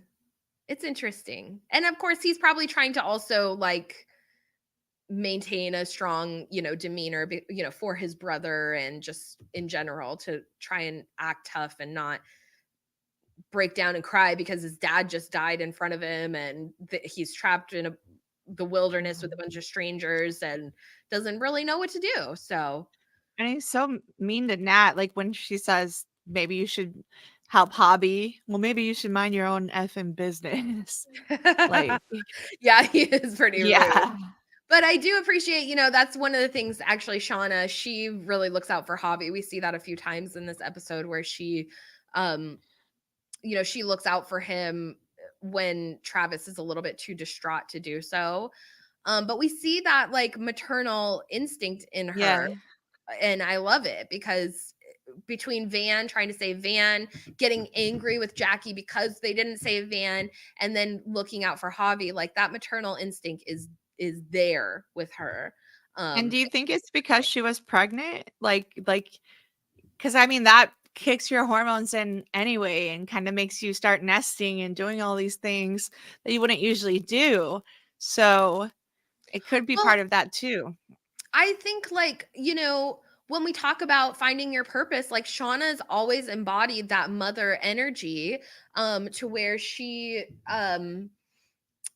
that's who she is. And so we can see that like naturally coming through her, whether it's related to her pregnancy or not, kind of, because I just think she sort of has that Yeah, maternal, like, I don't know. To me, that just seems like that's inherently like part of who she is. And that's also her gift, because I see that. while the other girls have their own distinct like qualities or gifts or strengths that come out, especially in this traumatic moment, like I feel like Shauna's is always connecting back to being a mother. And I can relate to that because I am that person also. I've always been that person. Like I may not have a lot of other strengths to bring to the table. But like when I was a kid, when I was Shauna's age, I don't drink also. I've never really been a drinker. Like I do occasionally, but like not really. And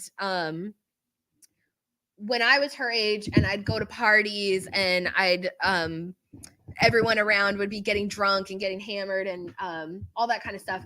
And I would be the person that was like taking care of people or like making sure they're not vomiting in their own hair or, you know, just kind of like making sure people aren't driving drunk and that kind of thing. That's always been who I am. And it's annoying. Like I hate it in myself too, because I'm like, why can't I just cut loose and freaking party and like have fun? But no, it's just like my instinct. I'm like, no, I need to make sure that, you know, this person is okay. This person's not driving. Does somebody need a ride? I will be the designated driver. Like I'm okay with that. It doesn't bother me. I mean, I smoke a little whatever, but I honor Garth, but you know, that's a much wilderness. Yeah, I honor the wilderness, but that's different than getting hammered. So anyways. Well, Misty wasn't even at the party. But totally. Yeah. No, I'm like standing there like, are you drunk? Meanwhile, it's just foreshadowing to being the person that like murders their friend. I'm like, no, that's not me, I swear. Yeah, the opposite. I'm like, here, have a beer. Off the grid. No, I'm kidding. I'm like, here, have a beer. Let's jump off the roof. Woo! To the pool. That's me. Mandy can handle her shit. I am like Shauna, where it's like, you're a terrible drunk. Yeah, because I just vomit. Like I am a puker. So that's not that pleasant. But anyways, TMI. Yeah. Well, I don't really like to drink anymore either, though. So I get that. I think it was more of a social thing. And it's, as again, you know, customary that most people do. Yeah, it's much weirder if you don't. And I get like the weirdest responses from people because I've had friends who don't drink because of, you know, specific reasons for, you know, if they have an issue or problem or, you know, for whatever. I just choose to not drink. I've just never liked it very much. But people are very weirded out by that. They're like, what, why, why would, are you an alcoholic? You know, like, I'm like, no, I'm good. Well, I think also like there are some people that just drink to numb and there are other people that just drink to enjoy. And then there are some people that like drink as like part of a habit where it's literally just something you just do on without control. And so there's a point like, is the wilderness taking control? Are you becoming an animal with it? Or are you in control with your ritualized drinking series? Very true.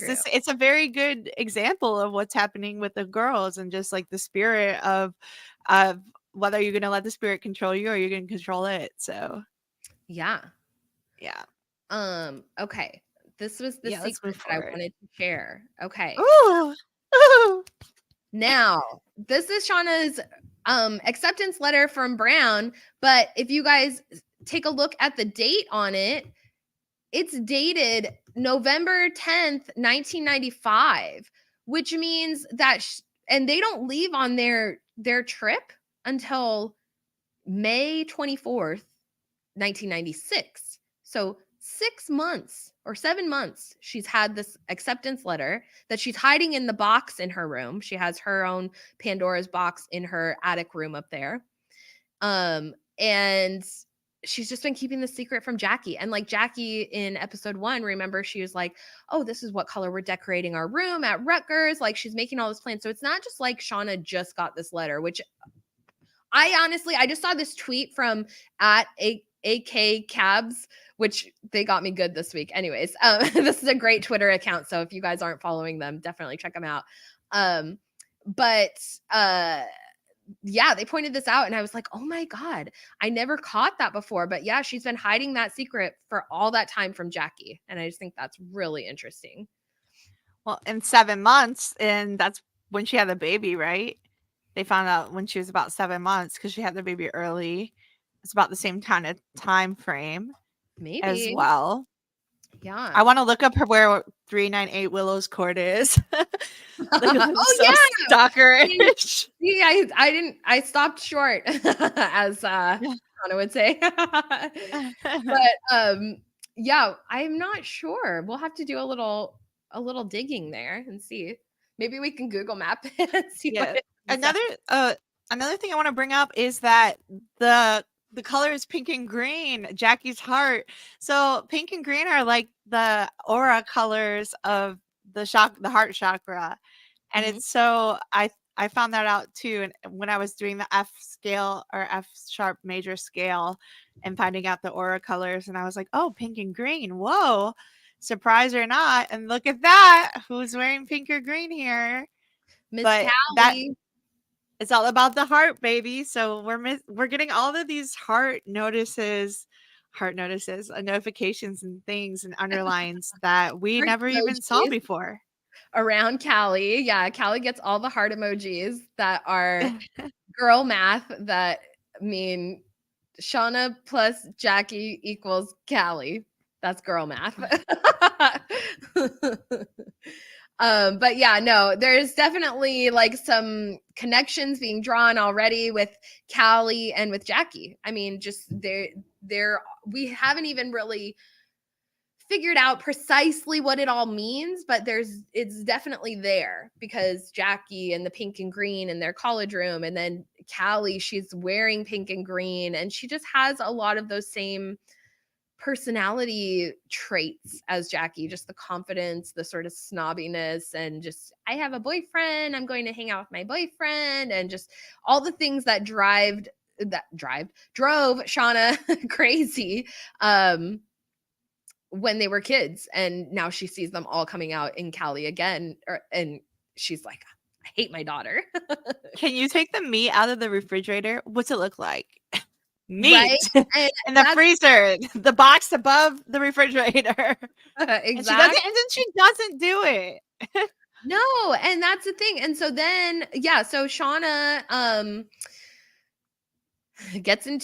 she stops short and gets rear-ended, which I will die on the hill that is pregnancy talk. But anyways, so Shauna gets into a fender bender with a mysterious young man named Adam, handsome, Oh, he's so adorable. gorgeous. He's I so mean, gorgeous. look at this guy. Ugh. You know what I caught the last time I was watching this is his shirt, and this is probably going to just be exciting to only me. His shirt says Mediterranean painting. You can't really see it right there. Like the pita pit girl recipe we talked about last. Maybe Pita Pit Girl, it has like pillars, so maybe he's like advertising. This is our advertisement for Pita Pit Girls. He's our mascot. Like, come on, I eat his pita. Anyways, He's Greek. so I'll yeah, take him to the janitor's closet. no, I just thought the shirt was like kind of relating to the Greek stuff, and I just had never caught it before. So Mediterranean painting, it has like these pillars, like a temple on it, and I just thought that was so awesome. I was like, oh my god, this is perfect. But where did Adam come from? I love it. And he has bumper stickers on his truck that say coexist, and I just think that's like a perfect little touch. So 90s. Yeah, totally. I remember those like crazy. They were everywhere, and it was just like the whole thing. I noticed that too. It was all the different colors as well. Mm-hmm. Yeah, very old school. Maybe it was the chakra colors. We got to look back at that. Oh, maybe. How many letters? C-O-E-X. 7. 7. 7's a lucky number. 7 is what it's about here. This is how we figure things out. How many letters are in that word? Yeah, seriously though. But I just love it. Like, you know, Shauna is so annoyed. She's like, who taught you how to drive? And it's like, oh my God, who taught you how to drive? Remember Lisa? She never drove. She's like, she needs to practice her driving. Yeah, we've been talking about the driving, who drives in narcissistic relationships. Mm-hmm. No, I definitely Adam stuff that's connecting to Lottie in the older timeline, but we'll get into that more and more. There's a lot of things. I actually have there's a really interesting scene. So you know, we see like Shauna and and Jeff, they go to marriage counseling and all of this, and the marriage counselor is like, you need to explore your fantasies and all this kind of stuff.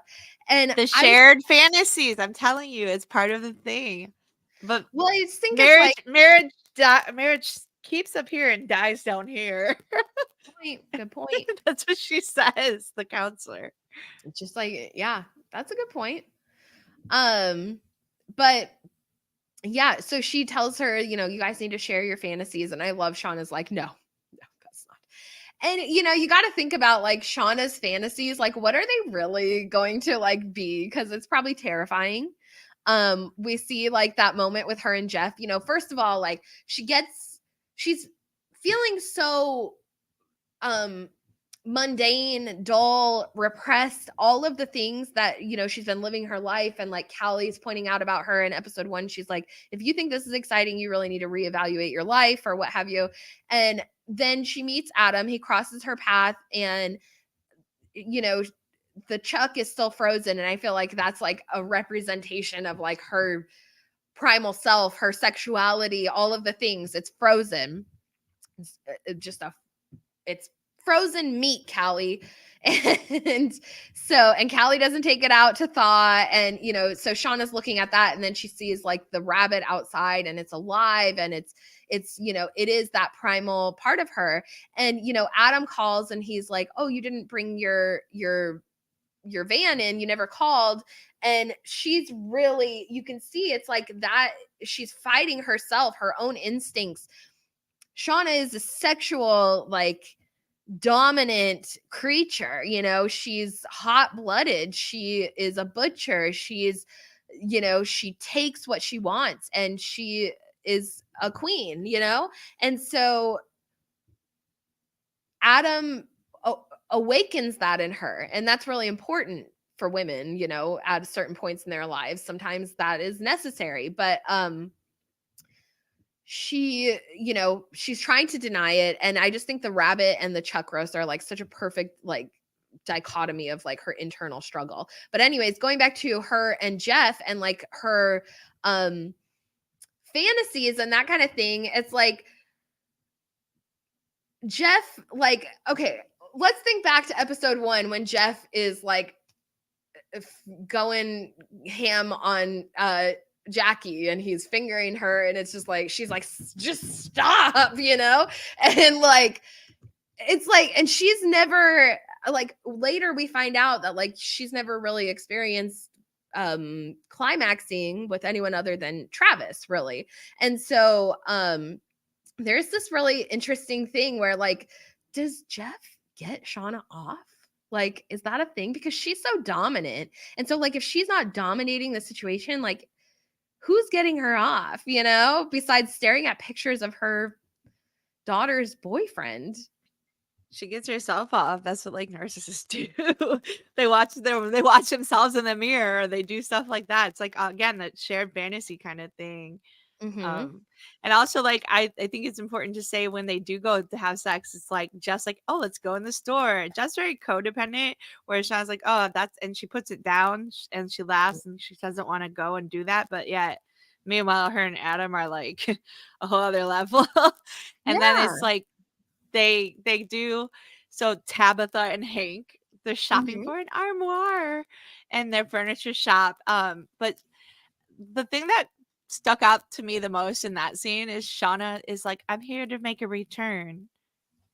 Like, no return, no reason, no return, no reason. It's like she returns instead of not going back in that relationship or not going back to that stuff. She returns. She's always returning.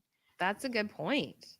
Yeah, that's a great catch. I love that, because that's her. She's, when she's like, she's sort of dancing around like, am I going to tap into this primal energy? Not, it's hard. Like, I feel you. Sometimes it's harder to do those kind of things when you're with somebody that you're close to than with a stranger, because there's less pressure, sort of thing.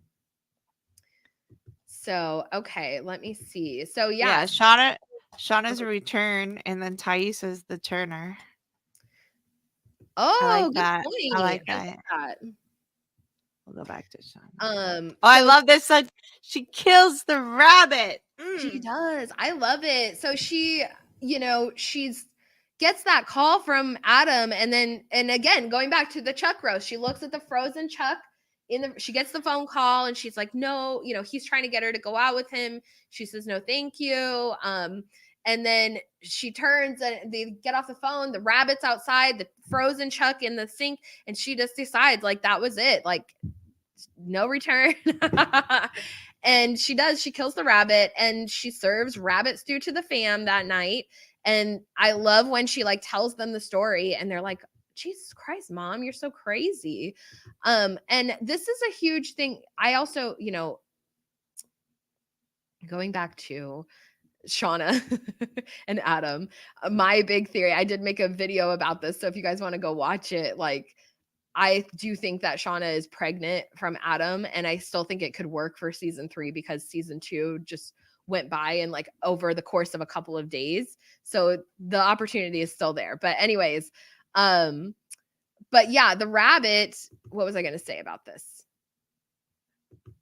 The rabbit, like, it just really represents like that. Like they all think she's crazy. They don't, Shauna doesn't get credit for anything, like for the amazing person that she is. And at least, Jeff does acknowledge that later in the season, but like right now she's just feeling so repressed, so sheltered, so protected. And I think like Jeff had that intention, not to be in a dominating way or anything like that, but I think that it's like part of trying to protect her because of all the trauma that she went through. And so I think like her reaction to that is to hide away, hide inside, and Jeff will take care of things. Jeff will take care of the family. He will work, and she can be safe and never have to risk having anything like that happen again. And it seems like that's like a reasonable, like, sort of agreement that the two of them had come to but it can only last for so long. You can't live under the protection of someone, of Zeus, before you're like, hold on, this is you're not being your true authentic self. And everything there is a season. Turn. Mm-hmm. We gotta turn it. I just love this scene. She's like, what is this? Are you trying to be adorable? Is this adorable? Yeah, right. Yeah, the hot guys are like, exactly. That's why I always they're better lovers. Anyways. I don't know about, we'll see.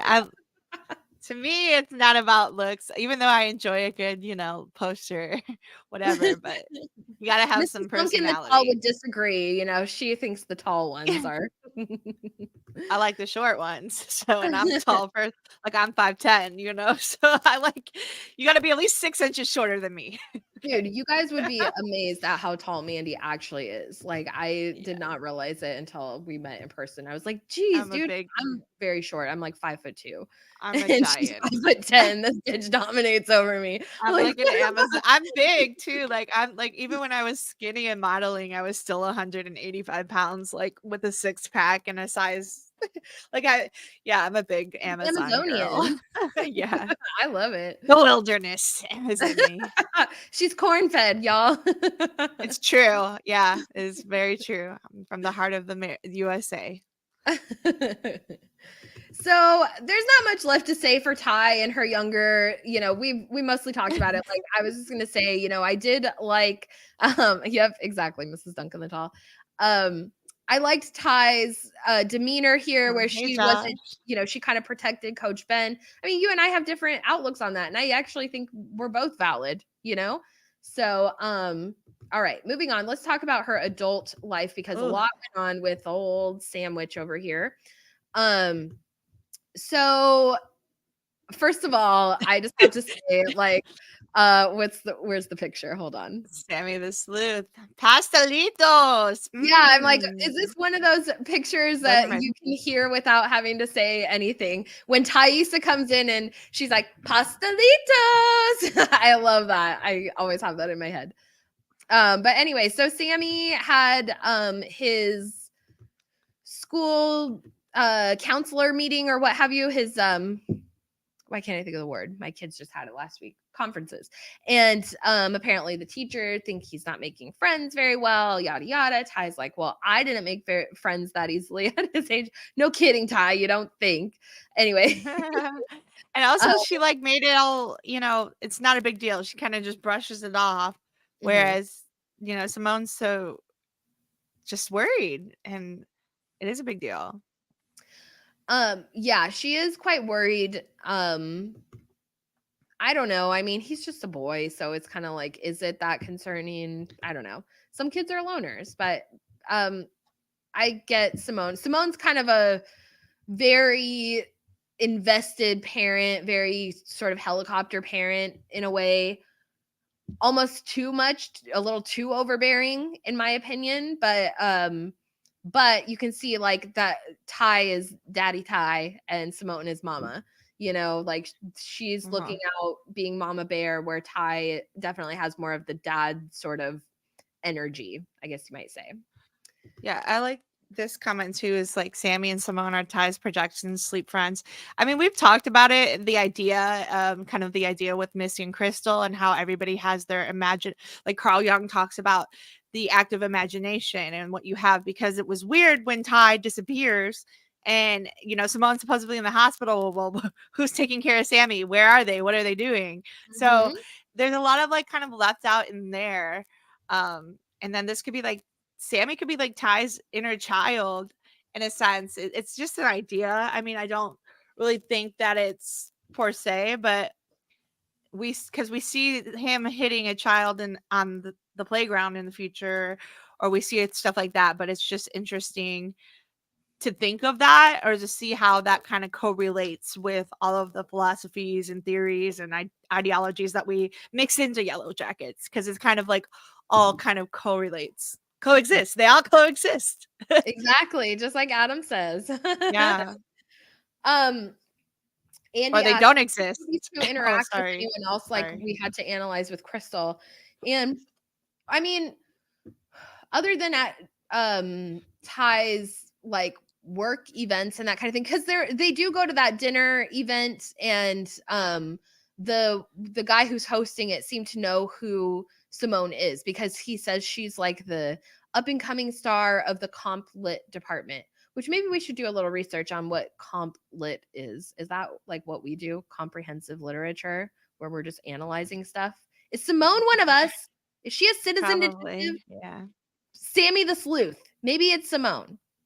I like this one. If you shut them down, they don't exist. I mean, that's kind of how it is, I think, with Thaisa. Like, I definitely think that she's the covert or dark triad, mainly sociopath type disassociation tendencies. But I'm not a doctor. I'm just a complete literature examiner. But yeah, there's a lot to it. I'm so excited to see where they're going to bring the storyline, or what else they're going to show. But either way, I do want to point out that Sammy ends up being a triangulation between her and Simone. This whole triangulation thing. Definitely. So yeah, definitely, that's a good point, like for sure. And so Sammy's obviously struggling through some things right now, and Ty doesn't really have any idea, because she is the cause of the things that he is struggling with, but she's not aware of it. And so all we're seeing sort of in these past few episodes, and we talked about this last week, where the flashing lights, I think, bring out her alter self, which, that's like, we see that scene in season 2 with Lottie and with Nat, where she's flashing the light in her eye to try and bring out those past memories and that kind of thing. So I think we have a similar situation with Ty, because they live at a crossroads, and this ties into her like Greek mythology, that she's connected to Hecate, where she's at the crossroads. The lanterns, she's really associated with lanterns and with lights, the lights coming in through the window, the photographer that was there in the first episode. And so these symptoms are coming out of her, where we can see she has something going on, and she's affected by whatever, because she's getting those visions of the wolves and that kind of thing.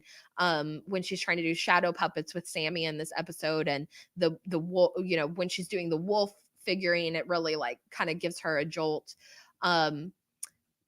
Simone mentions also that he's been keeping his room like a tomb. And so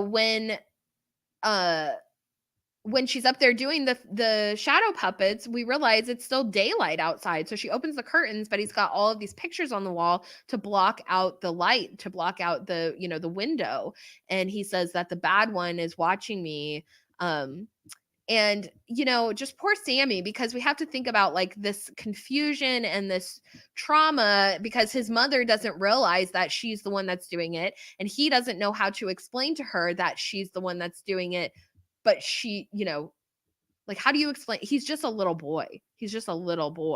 And so, like, it's just, yeah, it's very traumatizing to kind of wrap your head around like what she's actually doing to her own son and terrorizing him, to the point where he's having to draw all these crazy pictures, which are of eyes, like scary eyes, which we learn more and more as the series progresses, that Thaisa is very connected with eyeballs and the man with no eyes. the man with no eyes, and what happened with their grandmother, and just all of it. So it's like, what is happening here? Is Sammy also haunted by the man with no eyes? And some of these pictures are extremely creepy. I don't know if this is kind of the best picture I got of him, but there's one where it's like three figures that are almost like standing over his bed, and they're like dark, like wearing like dark hoods and dark clothing, and then they have big dark eyes, but there's three of them. So it's like, who are these? Is that maybe pointing out Thaisa's personalities, her alters, because we've thought about, because also Hecate is a triple goddess, and I think Thaisa has three aspects. We know she has her conscious self, her alter, but then when Van is talking to her, she's like, who is she? And then Ty doesn't really answer, who is he, or whatever. And I think maybe her third aspect is the man with no eyes, because the showrunners have said that we are meant to view the man with no eyes as the embodiment of death. So that fits with like her triple goddess aspect, where she's mother, maid, and crone. Crone is like a death aspect. So I don't know. It's just something interesting. So I want to put on this comment because the disassociation. So like sociopaths tend to do this a lot in the narcissistic polls and stuff. They like will literally do things and then they don't remember, and then they'll do things right in front of you and you'll be like, you just did that. No, I didn't. No, I didn't. Just like Thaisa will do. And then she also like literally forgets the things that she does. And a lot of that is called gaslighting. And we tend to see Thaisa with the gaslighting, running out of light. She wants the light, like she wants to come in, but she ends up being in the dark. She literally runs out of gas later on, we see.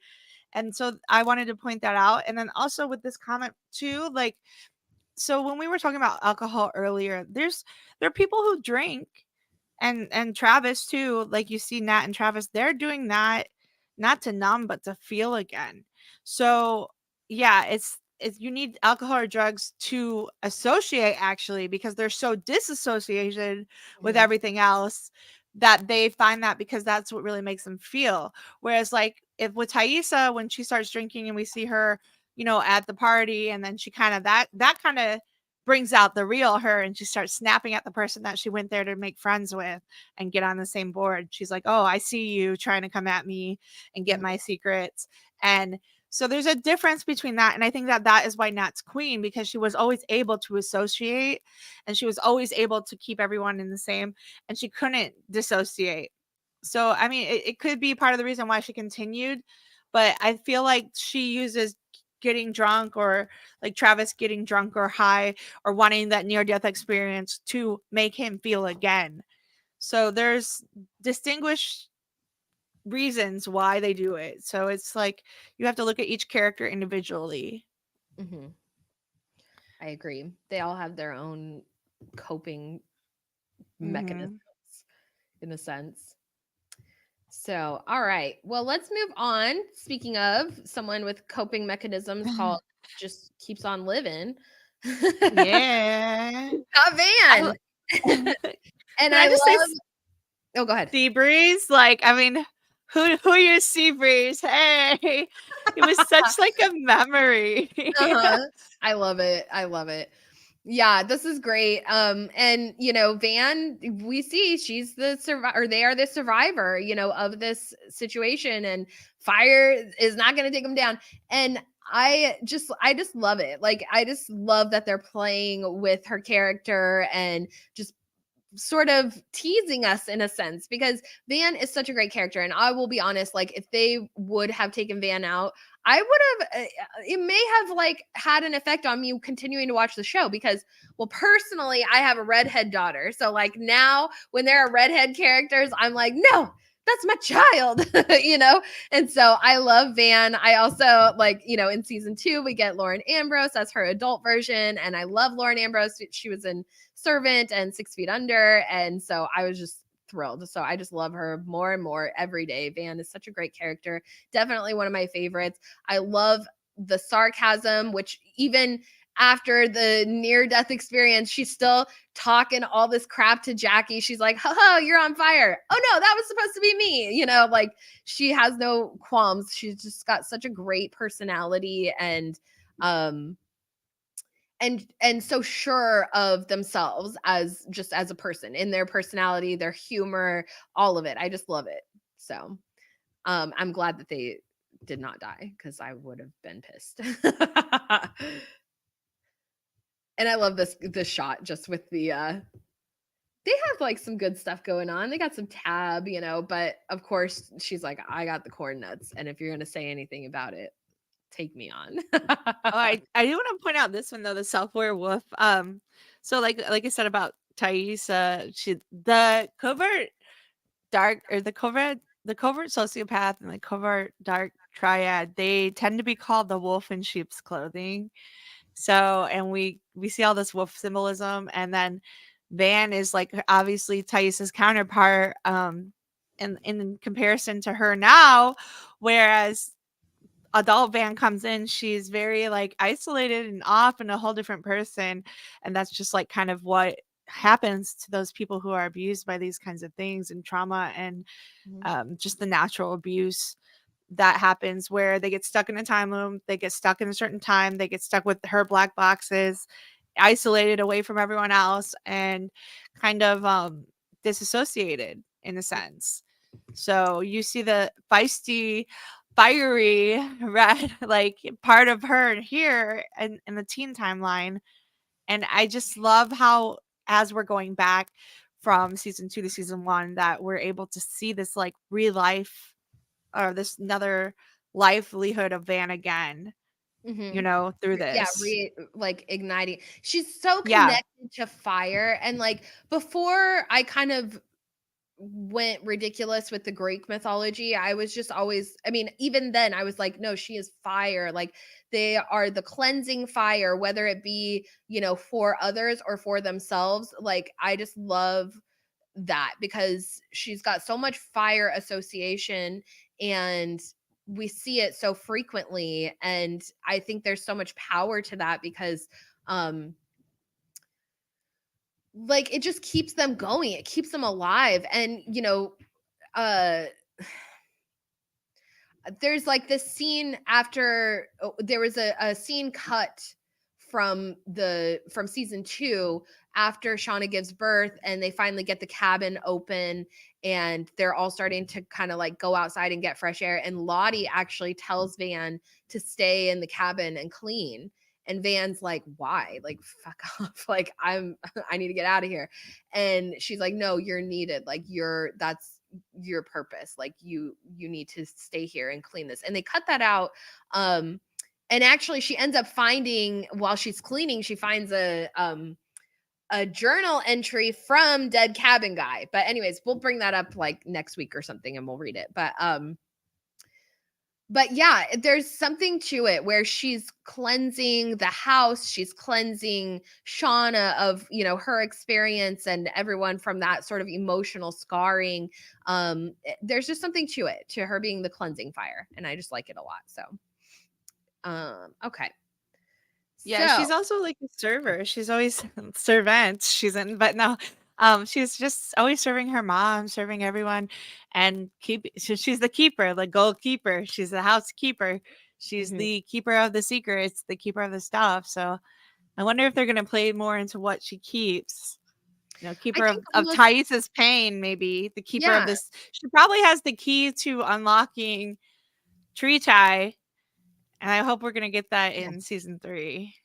Well, and also like what I was saying before about Thaisa and like her triple aspects, sometimes I wonder if Van is the third aspect, where like maybe they're not in the same person, but they are so interwoven with each other that like they it's like what I say about Definitely. um Apollo and the Hestia, like the Yeah, Temple of Apollo can't function without its Hestia, which is related to Van and Lottie, but it's kind of definitely. the same with Ty. Like she can't function without Van, and that's why her altars like go to her.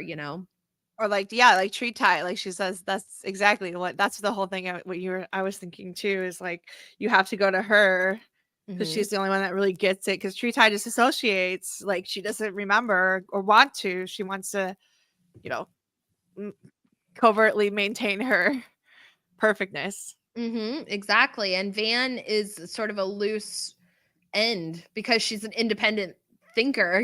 She's an independent aspect or something. I don't know. It's Well, interesting.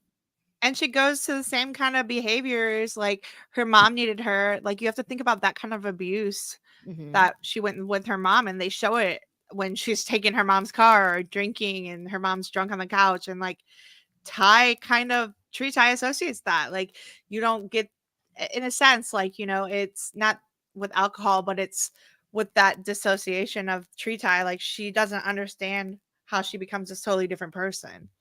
Yeah, I And like Van that. gets the abuse from all three of them. But yeah, and like they can't function without her. So she's like their indentured caretaker in a sense. Um, she doesn't really have a choice in it. And it's almost like it's poisoned her. And that's like what's happened, leading up to her cancer and all of that. It's like, are you Yep, poisoned by those around you because you're not burning your own fire and your own like it temple, happens. your own, are you respecting your own vessel that you are in kind of thing? That's exactly what happens, especially with the coverted abuse. Is like they tend to, this kind of stuff comes out in your body through cancers and through many kinds of things, and you become it becomes one of you, and you become one, and you become so solely attached to each other through all these generational or trauma bonding or wounds that it's just impossible sometimes to break. And then Yep. that's, where I hope they're going to take it, with this no return, no reason, Mhm. because we'll see. Definitely. Well, I just kind of wanted Enmeshment. to wrap it up here, like on the girls bonding and whoops, and just sort of sharing their secrets. We kind of talked about this already. They're going around the circle. They're sharing their secrets. Um, Jackie, Lottie, Laura Lee. It's cute. And then of course they get to Shauna and she's like, "Oh, do you have any secrets that are big enough to bring down the plane?" And Shauna's like, and then thankfully Misty had gone to cut off Coach Ben's leg. So that really sort of helped her out in that moment. But yeah, so see, and this right here, we can see Mari's leg. This is what I'm talking about. There's some kind of weird connection between Mari and Coach from the crash. Like they're just sort of interwoven with one another. So I don't know. I think there's something there. But that's about all I think this week that we have for you guys. I think we've talked about all of it and then some. And I think Andy just took off. Thanks for being here, Andy.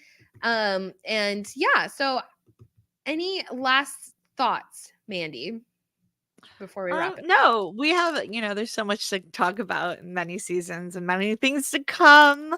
So, thank you again for having me as always. And now, I look forward to next week, episode 3. Awesome. Yeah, we'll be talking about episode 3, the dollhouse. So that's more about Thaisa and her grandmother and all that kind of stuff. And then, of course, we'll be happy to share any updates on any kind of cool Yellowjacket stuff going on behind the scenes or any sort of updates. We're just, I'm been constantly like keeping up with. I actually even went on my Instagram yesterday just to see if I could find pictures from Samantha's wedding, because I was like, I'm finding these pictures, but no, then I went off of there because I have not been going on Instagram. But I have been going on Twitter, unfortunately. But and also, I have been using Twitter to kind of create our cover art. So if you guys have any funny tweets or find any funny tweets that seem related to the episode that we're going to be talking about, definitely send them over to me. And I will try and include them in the cover. But yeah, that's about that. I'm trying to think. I feel like there might be something I'm forgetting. But, one last thing when we're going back to Shauna and her fantasies. The shared fantasies. Yeah, because I could talk about that all day. Anything Oh, that has Lord. strawberry lube and goths. No. Churning butter's mine. Let's churn that butter. There's definitely a big reveal. We're going to come back to this idea about Shauna and her fantasies because there was a script release, or well, they've been like releasing the scripts from season 1. And so anyways, there's a scene between Shauna and Adam, and it's alluded to, and it kind of plays into my Shauna is pregnant theory. Because it's those exact same scenes, but there's something like way crazier going on in those scenes between those two. So I am really excited to share it with you, but I'm going to wait until we get to that episode, which is like maybe episode 8 or 9. And then I'll share with you guys what that very crazy script. I just think it's like so cool. And it so plays into Shauna and her weird fantasies and like how dark and probably disturbing they actually are. So maybe, Jeff, you should be thankful that you're not. The sadist type stuff, which is, again, dark triad number 1, the sadism. Yeah. Exactly. So, well, all right, let's get Jackie on this. Yep, exactly. We'll get to Miss Jackie. So, all right, you guys. Well, thank you all so much for watching this week, and we will be back next week. Jackie out. Jackie out.